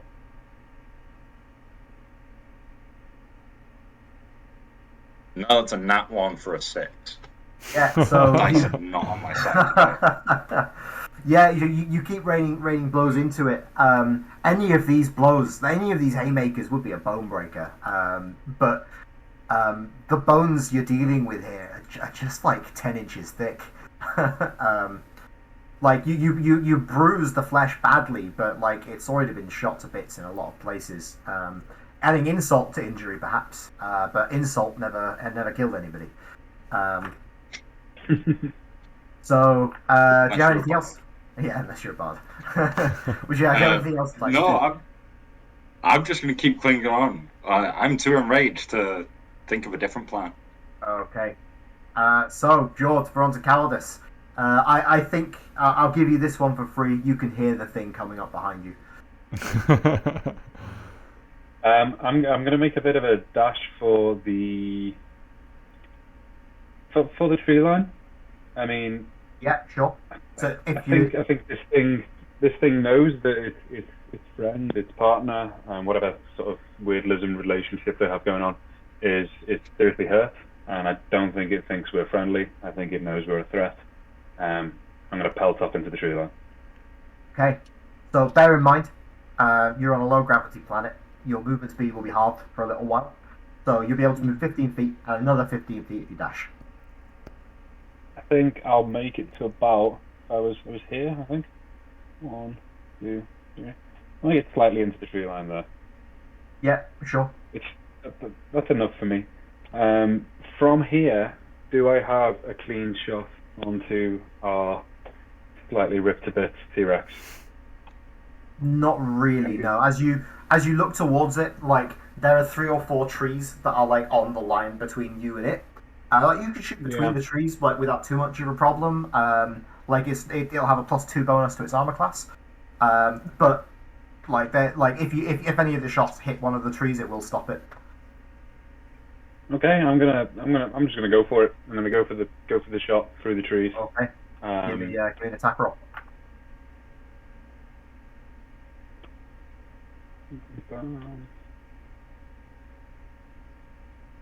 So I get a 15. 15's good enough.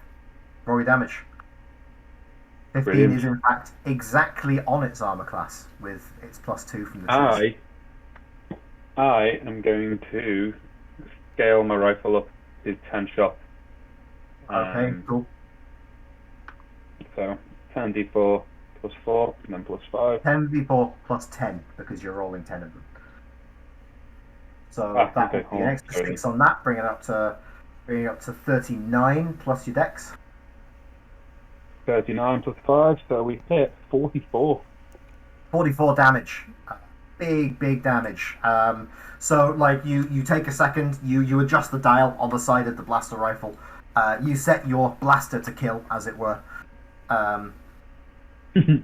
Like you taking aim, centering yourself for a moment as it crashes out of the tree line, chasing Rowie. Like you're able to plant this absolutely withering hail of missiles into its neck. Like like perhaps the scales there were loosened by Zitai's blows. Perhaps you just got a good angle. Regardless of the reason, the shots are powerful enough to blast away enormous chunks of its neck. As the dust clears and the vaporized blood clears as well, you can see like there's like an enormous crater in its neck, and like half of its neck is gone. As you like lower the blaster rifle, it kind of like this, a jet of blood just splurts out of its neck as you've ruptured an artery, and it pretty much instantly loses consciousness as its blood pressure just drops like that. It crashes to the ground and skids through the sand and stops about maybe like 10 feet away from Rowie, with Zitai positioned, we'll say, on top of it.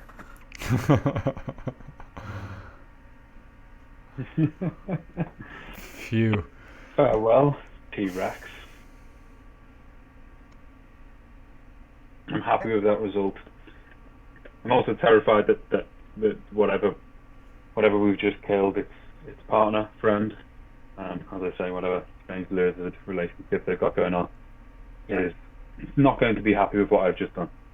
Certainly not. Okay, so you've blasted this T-Rex's neck out. We'll call. I think that's the end of your turn. It's the T-Rex's turn. It is dead. Doesn't get a turn. We're on to Garrick.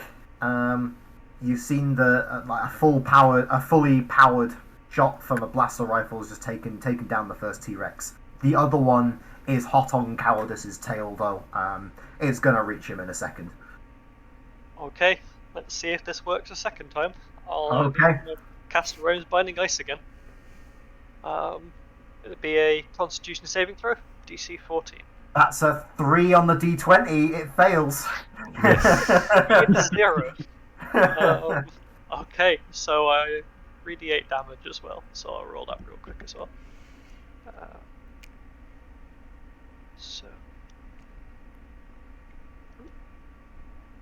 So that is a total of 13 points of damage. 13 damage. You'll love to see it. Yep. Okay. So And I'm going to move a little bit as well if I can. sure. While a lot of spells and spell casters in the last couple of hundred years on Ember have they've struggled to keep up in damage with the sort of modern technology that factories are pumping out these days. I think this shows that magic users definitely still have their place on the battlefield.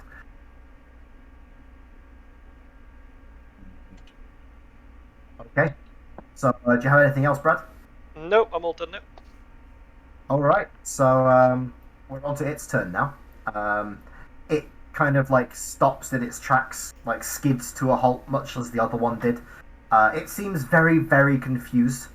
It's looking around like it's biting at the ice. Like it does break the ice and continue like it kind of smashes through the ice. Its momentum keeps it going. It keeps running towards Cowardice, but it's used its action this turn to break the ice, and it can't use its action to try to eat you. I'm terrified. Yep, same.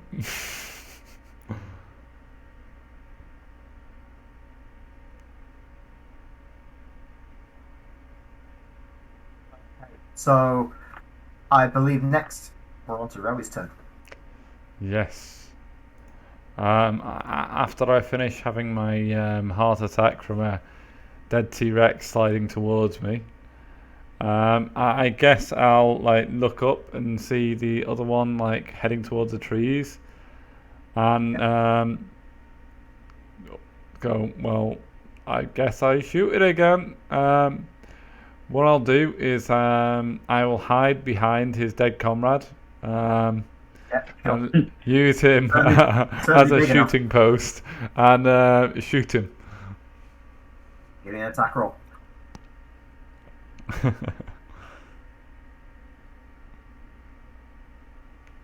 That's an 18. That hits. Roll your damage. Brilliant.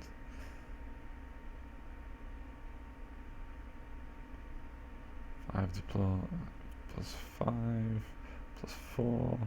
Do I get my sneak attack bonus? You do. You both have advantage, and Cowardice was within 5 feet and not incapacitated. Brilliant. So that is 26 points of damage. Okay. Yeah. So as it charges towards Cowardice, like you strike some incidental shots at its side. They badly scorch its side. It shrieks as you do that.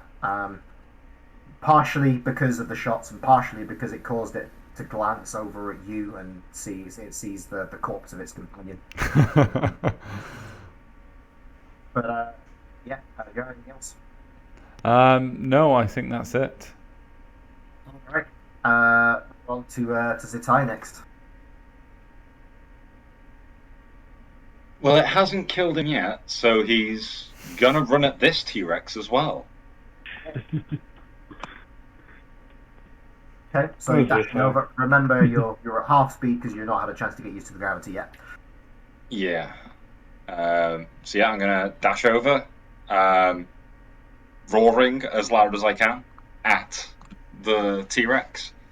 So, as you're literally right next to him as you run past, perhaps Garrick will be able to hear you roaring. Nobody else will be able to hear you over the T-Rex, though.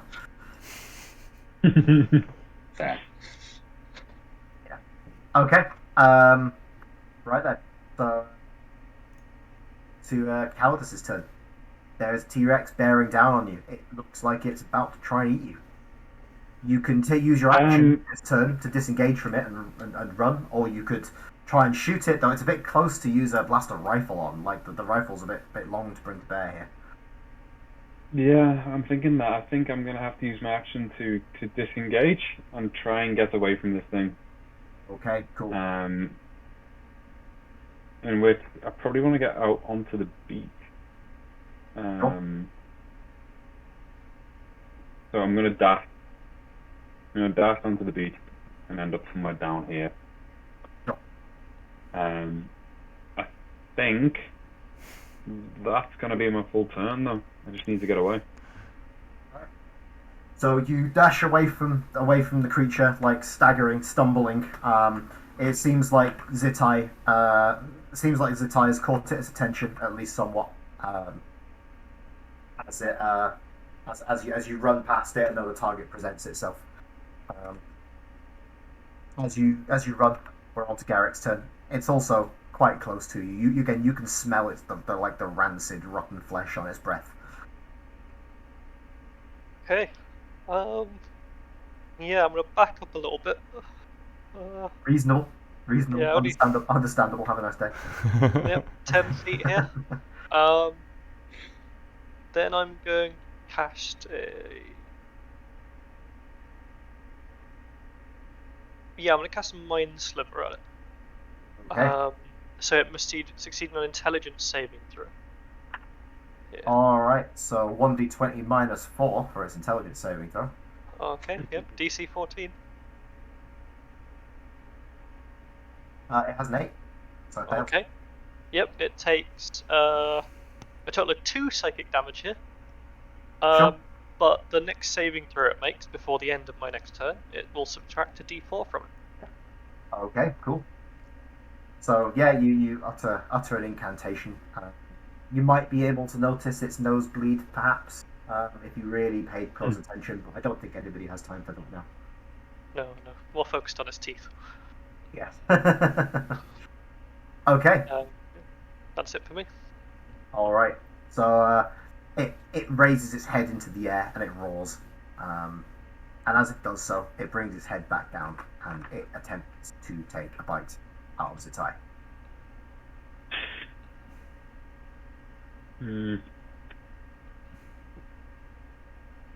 What's your AC, Murat? 15. I don't have my shield. Okay.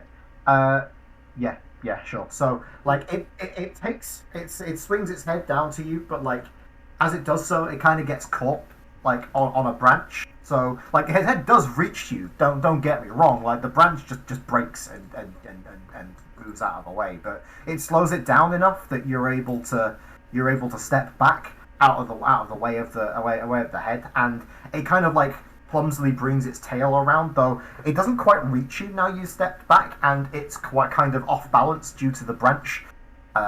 It seems that pure dumb luck and a little bit of skill has saved you some bloodshed today. But you're able to come away unscathed as this creature bears down on you. Up to the top again. We're on to Rowie. Right. I don't think I'm going to do much different.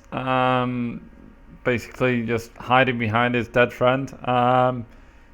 Shooting him. Cool. So roll this now with advantage again. So that's a nat 20 for 24. Very nice. Roll your damage. Remember that sneak attack. Those sneak attack dice get doubled too. All right, I wasn't aware of that one. That's awesome. Big crits. Yeah, so that's 10d4 plus 5 Plus 4d6. plus 4d6 plus 4. That is 42 damage. Hell of a lot of ones in that. 42 damage. That's number one. So you the shots strike it in the side of the head. At this point, like it was kind of opening its mouth again to try and bite Zitai, but the shots strike it like at the back of its jaw and all along the side of its head, up past its ear and into one of its eyes as well. The creature gets horribly maimed. All like the flesh on one side of its head essentially being blasted away. Such was the aim of this shot. Nice. It bellows in rage, and like blood is like gushing and weeping out of the side of its face. You get the impression that it's probably decided that this meal is gonna be too costly. Good. I don't mind if it runs away. But yeah, I'll just hunch down, kind of thing, and hope it doesn't come this way because its friend could be eaten too. Okay. Anything else, Simon? No, I'm just staying here. Okay, we're on to Zitai. Looks you're in front of the creature. It tried to bite you, got shot in the face by Rary, and it looks like it's probably going to try and run away now. Zitai isn't clear-headed enough to know it's going to run away. It tried to bite him. That's the important thing here. I'm just going to keep swinging until there's nothing left to swing at. Let's have a hit. Let's have a hit attack this combat. I believe in you, right? Come on. Hey, that's 16. That'll do it. Nice. Give me a damage roll. Right. I don't have any armor or shield, so that's 1d8 thanks to the unarmed fighting. 5 from strength and rage plus 1d6 plus 2 from the zealot. Got lost in the dice roller. It's not doing anything now. Let's roll that set. There we go. So that's 8 plus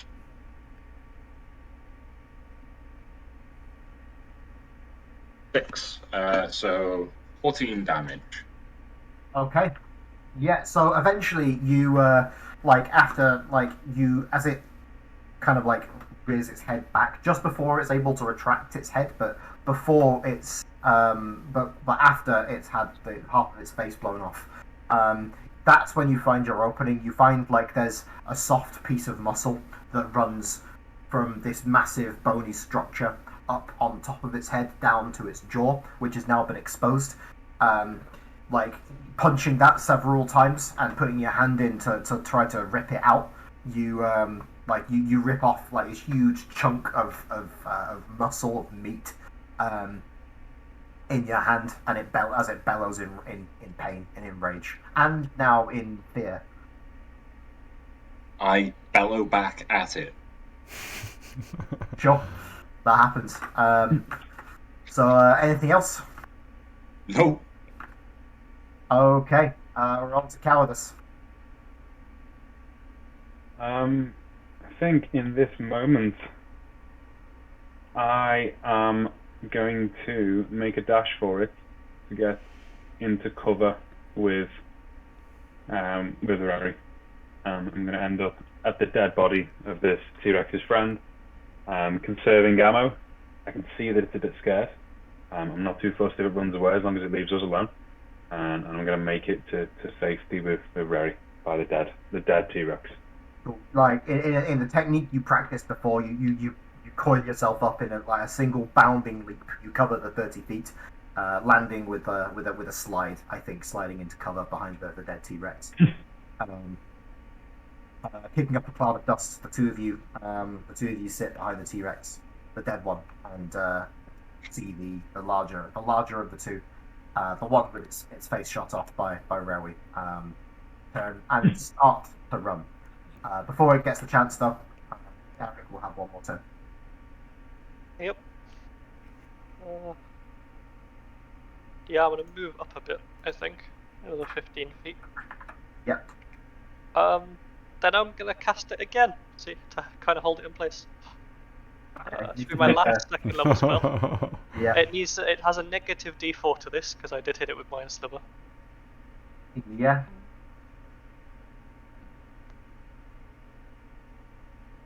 I'd rather have these things gone and not coming back for revenge. So. What's your spell save DC? 14. It has a 15, unfortunately. Oh no. So it has succeeded its saving throw this time.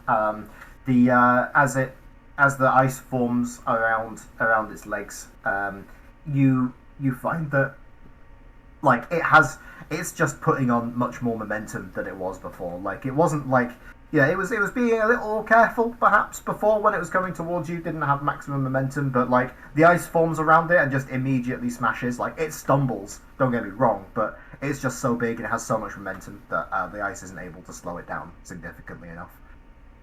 No worries. I'll just use my bonus action to spend the rest of my sorcery points to make me another second level spell slot. Okay, cool. And that's my go. So yeah, at this point, I think the creature itself is going to just run into the trees, crash, and break through them all. It runs just into the tree line, but as it does, like with its one good eye, you see it would look over at Rewi. Like it's a reptile. Like it's not very expressive, but if a reptile could express hatred, that would be the expression that it has here. Then in that moment, because I've got limited communication with animals as part of my Furbolg sure. Traits, I guess I would kind of shrug and kind of communicate to it. Well, you shouldn't have come and tried to eat us. Okay. Whether it understood you or not, who knows? It could have understood you. It could have just not understood you. It could have just chosen not to respond. In any case, it just barrels into the tree line. You guys could try and follow it if you want to. It's probably not going to leave a very subtle trail. But yeah, if not, I think we'll take it out of initiative there. Yeah. I don't think I'm going to start chasing it down today. Yeah. Sorry. I think one for next time. A bit of tracking through the forest gives us a bit of a direction to go as well into the woods. Okay. So as the T-Rex leaves and the dust settles a little, what's the plan? I'm gonna go back and see how fucked our camp is from the previous T-Rex having a little look round. Have we still got a usable fire? Have we still got bedded trenches? Just to see what condition it's in after all the fighting. Sure. So it seems that the trenches aren't like, there's not too much of a problem there. The trench is still intact. Like you'll probably need to collect some more leaves to go over it because they've been like scattered and like trodden into the ground a little bit. The fire, it was basically just like a pile of sticks with some stones around it. Like it wasn't like a proper like constructed fire pit or anything. Like, so like there wasn't really that much there to smash. You could kind of set it up wherever you want to. The big thing is the trench that took a while to make, but it's still there. It's basically just a burrow in the earth. Like the creature trod on it, but like burrow in the earth in it. Brilliant. Well, as long as camp is as safe as it ever was, I'm happy with that. I think we should probably check out the corpse of its friend. Yeah, that's what I would be doing. I'd automatically kind of be trying to dismantle one of its jaws because that is a great saw. And it's the hardest material we've got right now, so we will have a saw to cut down trees or branches or. Yeah, like looking at the teeth, like there are sections towards the back there are sections towards the front, in fact, where there are kind of finer teeth. You could like parts of that could make a saw. Like it wouldn't be an amazingly efficient saw. Like the teeth are just a little bit far apart. But if you took the teeth off, and then like file them down a bit and attach them to something else, yeah, that could make a pretty decent saw as long as you're like cutting wood and things like that. Yeah, that's what I'd start doing. Just like kind of deteething this like T-Rex really, to use it better for us. Yeah, so notably as well, its claws on its legs and on its arms, in fact, like even though its arms look quite weedy and small, like looking weedy and small compared to a T-Rex isn't really saying much. Like the claws on its arms are maybe like 6 inches long, wickedly curved, and extremely sharp. The ones on its feet are less sharp, like the claws at the front, though there is a claw kind of like halfway up its leg on the back that is really quite sharp. Is significantly bigger than the ones that, like on its arms. You think with a bit of work and a bit of care, they could probably be turned into serviceable daggers and short swords. That'd be cool. I guess I would also pluck whatever feathers there are, because that's going to make a lot comfier bedding than just earth. Yeah. And flights for arrows. Yes. Okay. And then obviously there's a hell of a lot of meat there. We have tea now. Yes. I have T-Rex, if you will. Hey. So yeah, can you give me a survival check? See how much of these materials you're able to harvest in a reasonable time frame. Yeah, sure thing. D20 plus 8. So that, believe it or not, is an at 20 for 28. Nice. Okay, cool. So yeah, you take the claws, but from both the arms and the legs. You take the teeth. You've got hundreds of teeth. Like there are a lot of them. Brilliant. You think they would make quite naturally, like they'd make just very, very good arrowheads. You're able to harvest like a bounty of feathers as well, enough to pad your ditch very, very efficiently. Yeah. Additionally, you get like quite like a significant pile of these like the very, very thick hardened scales that were around like at the sides of its face and its neck where they remain. Like they're very, very hard. Like if you scratch them against a rock, scratches. So they're very hard as well, at least as hard as the teeth. And additionally, you would like note that when you're carving it up, along its back and particularly along the top of its tail, there's a significant concentration of sinew all along its back, which you could you can use to bind things and as a like kind of as a like an adhesive almost. Yeah, I think you'd also be able to make adhesive out of the bones as well if you take a couple of hours over it tonight. Are there any remaining good tendons that we could use as bowstring? Yeah, so the ones on its legs, particularly its heels, those wouldn't be able to use as bowstrings. Ballista strings, perhaps, but not bowstrings. The ones on its arms, though, and particularly there's some connective tissue, like around its jaw as well, that would be ideal for it. That's really good.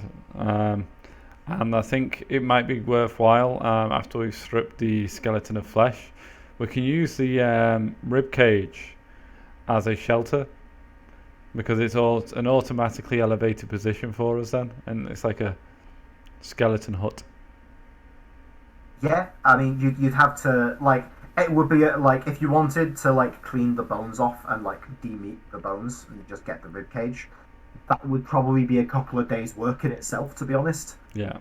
Like it's a lot of bone and a lot of meat to clear.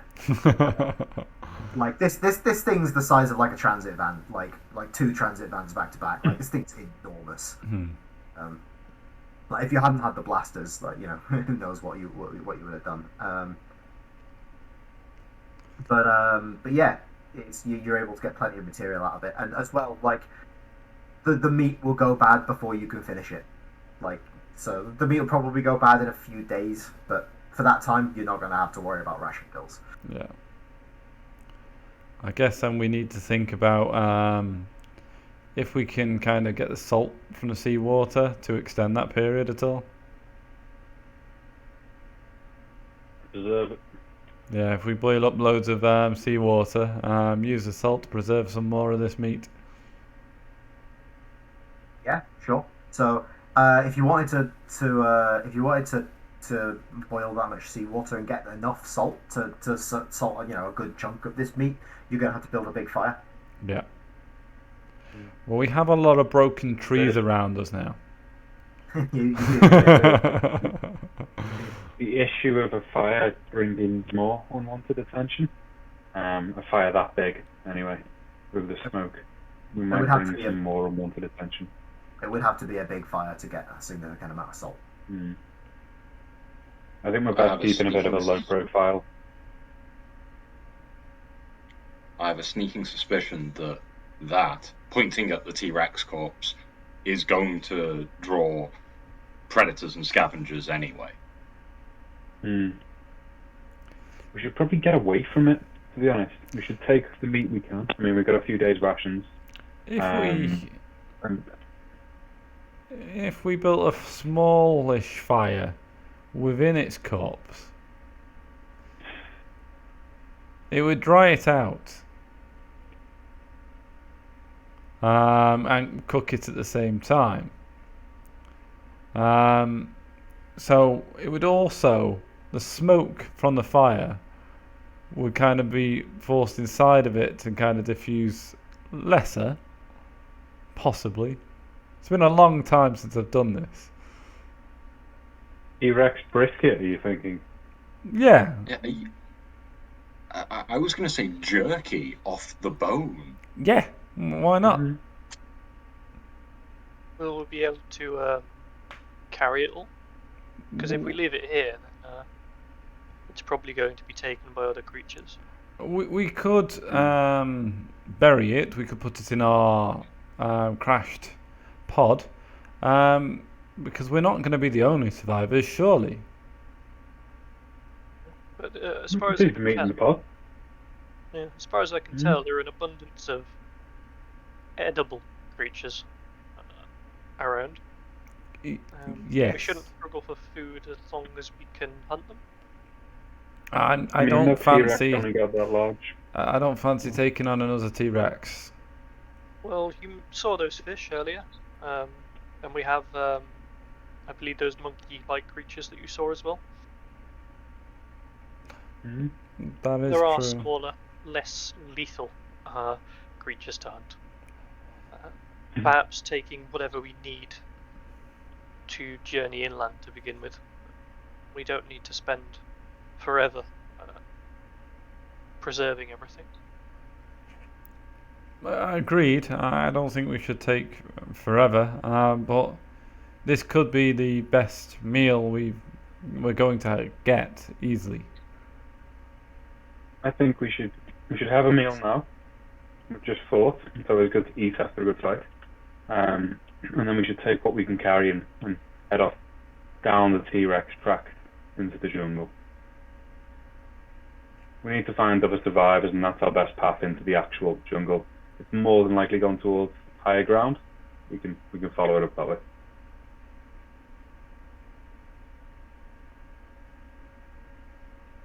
I agree with that plan at least. What do you say, Hoss? No. Okay. I guess then it doesn't matter how big a fire we make. No, biggest fire possible. So yeah. There's a whole jungle there. Turn it all.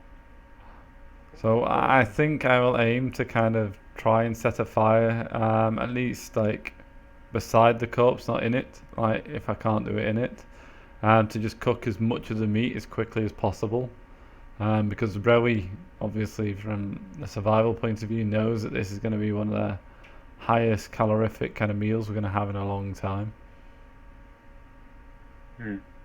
So, and just to get like everyone's expectations timeline wise straight, you roll very well on your survival check, but there's still a lot of materials to gather. Like, it's like if you want to actually gather that much materials, it's going to be like 6 hours just carving it up on its own.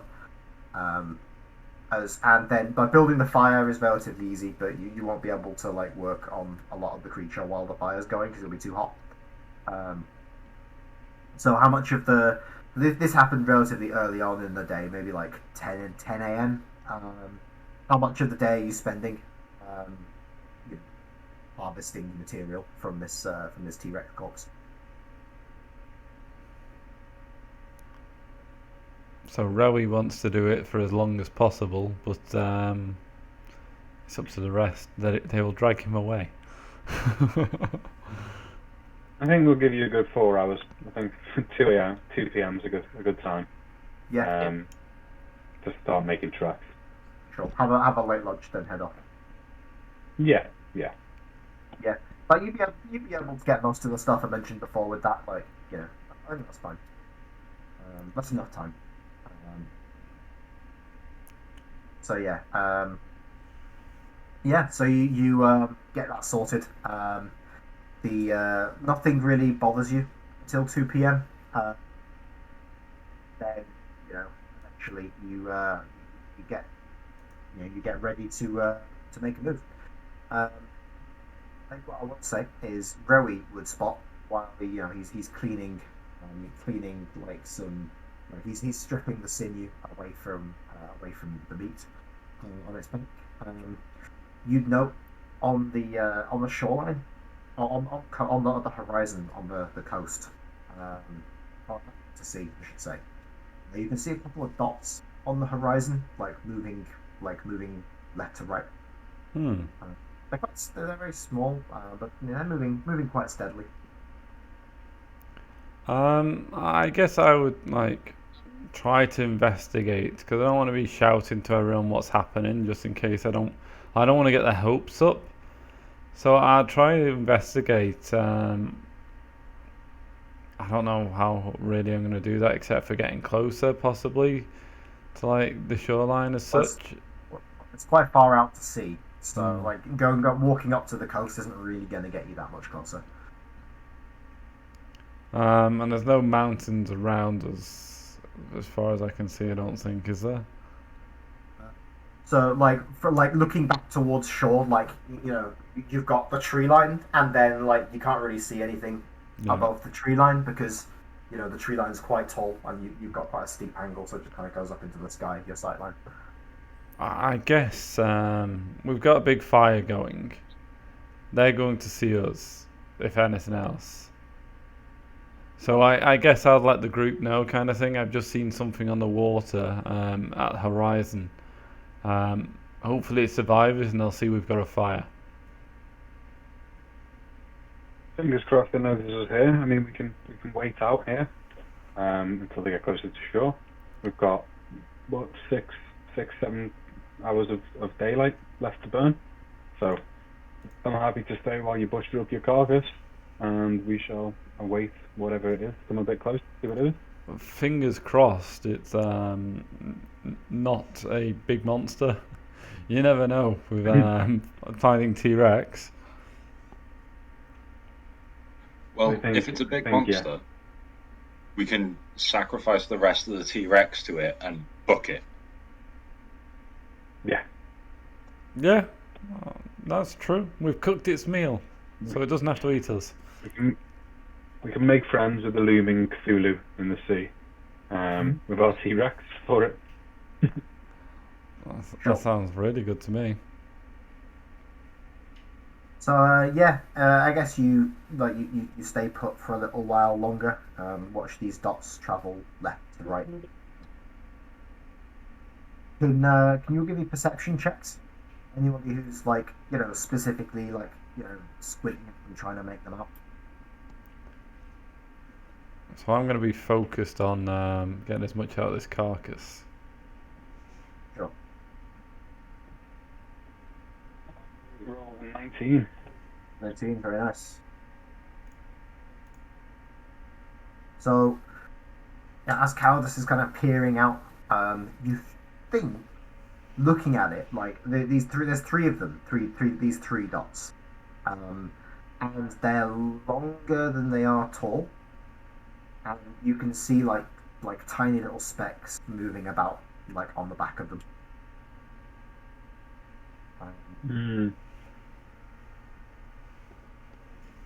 There could be escape pods in the water, very far up, with people on them. Yeah. I mean, they're moving very steadily left to right as well. They could be a turtle thing. I have no clue what these things are. They could be the natives. Guys. They could be the natives. There could be people living here. I mean, something should have done. Yeah. I mean, without the T-Rex really recognising us or seeing us as a threat, we can imagine that if there is anything native humanoid on this planet, that it's friends with the local fauna. So. Or that the locals have learnt to avoid it. That's what we did on my planet. Yeah. You're all assuming that everyone on this planet has primitive technology. The Sojourner was shot out of the sky. Well, we don't know it was shot. It had an incident. It could have crashed into the atmosphere. That's what the thing said. No. And they lied. I saw the torpedo burns on the hull as we were falling.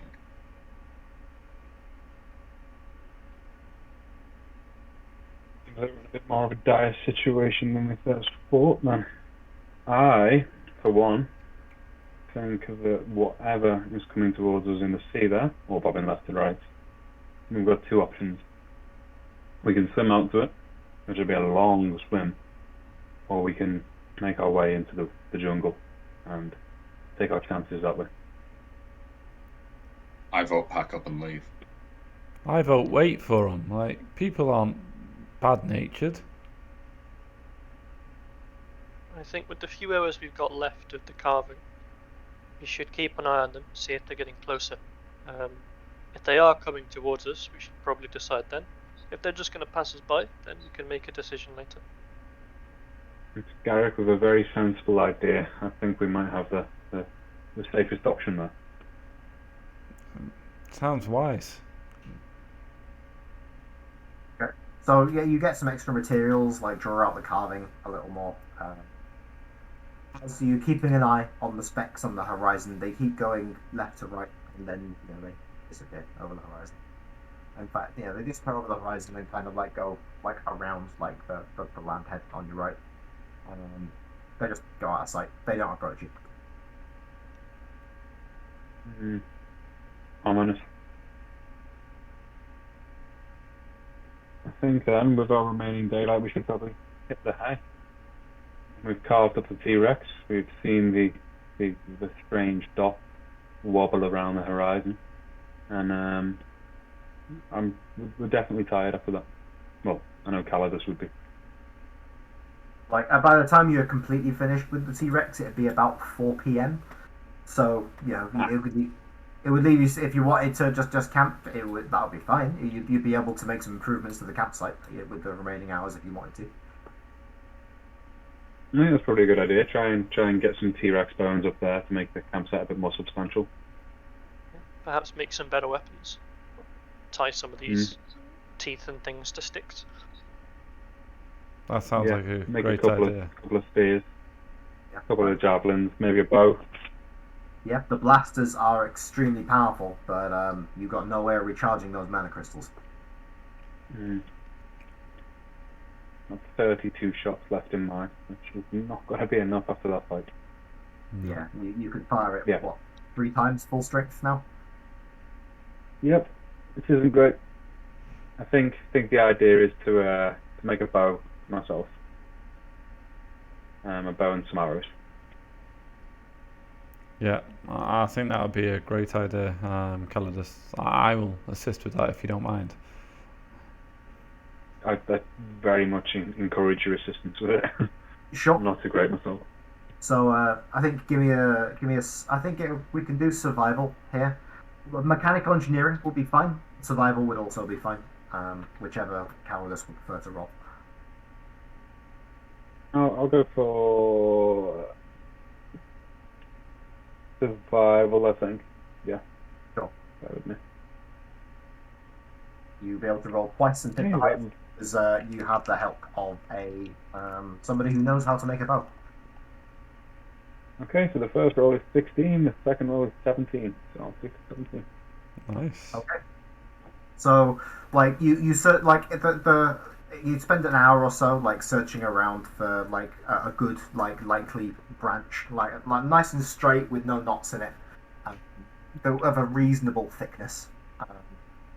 Like you're able to find such a limb, and you take the bark off, you straighten it out over the fire a little, and then comes the long, slow process of shaving down the wood with whatever pieces of metal you have to hand, then pillaring the bow to make sure that it bends evenly on each side. With a what was it, 17? Sure. I think this will be a D6 bow, a short bow, a quiverwood. It's not going to be a D4 style bow. I think it's going to be a D6 style bow. It's going to a reasonable draw weight. It'll fire decently well. Now you just need some arrows. Yep. Well, yeah, I think we should probably make arrows as a group. Well, we could make the arrows when we're on watch overnight.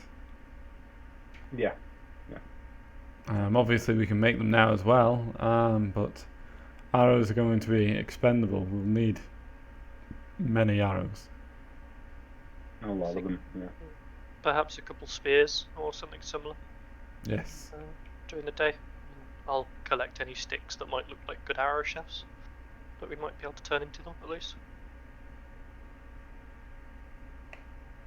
Okay.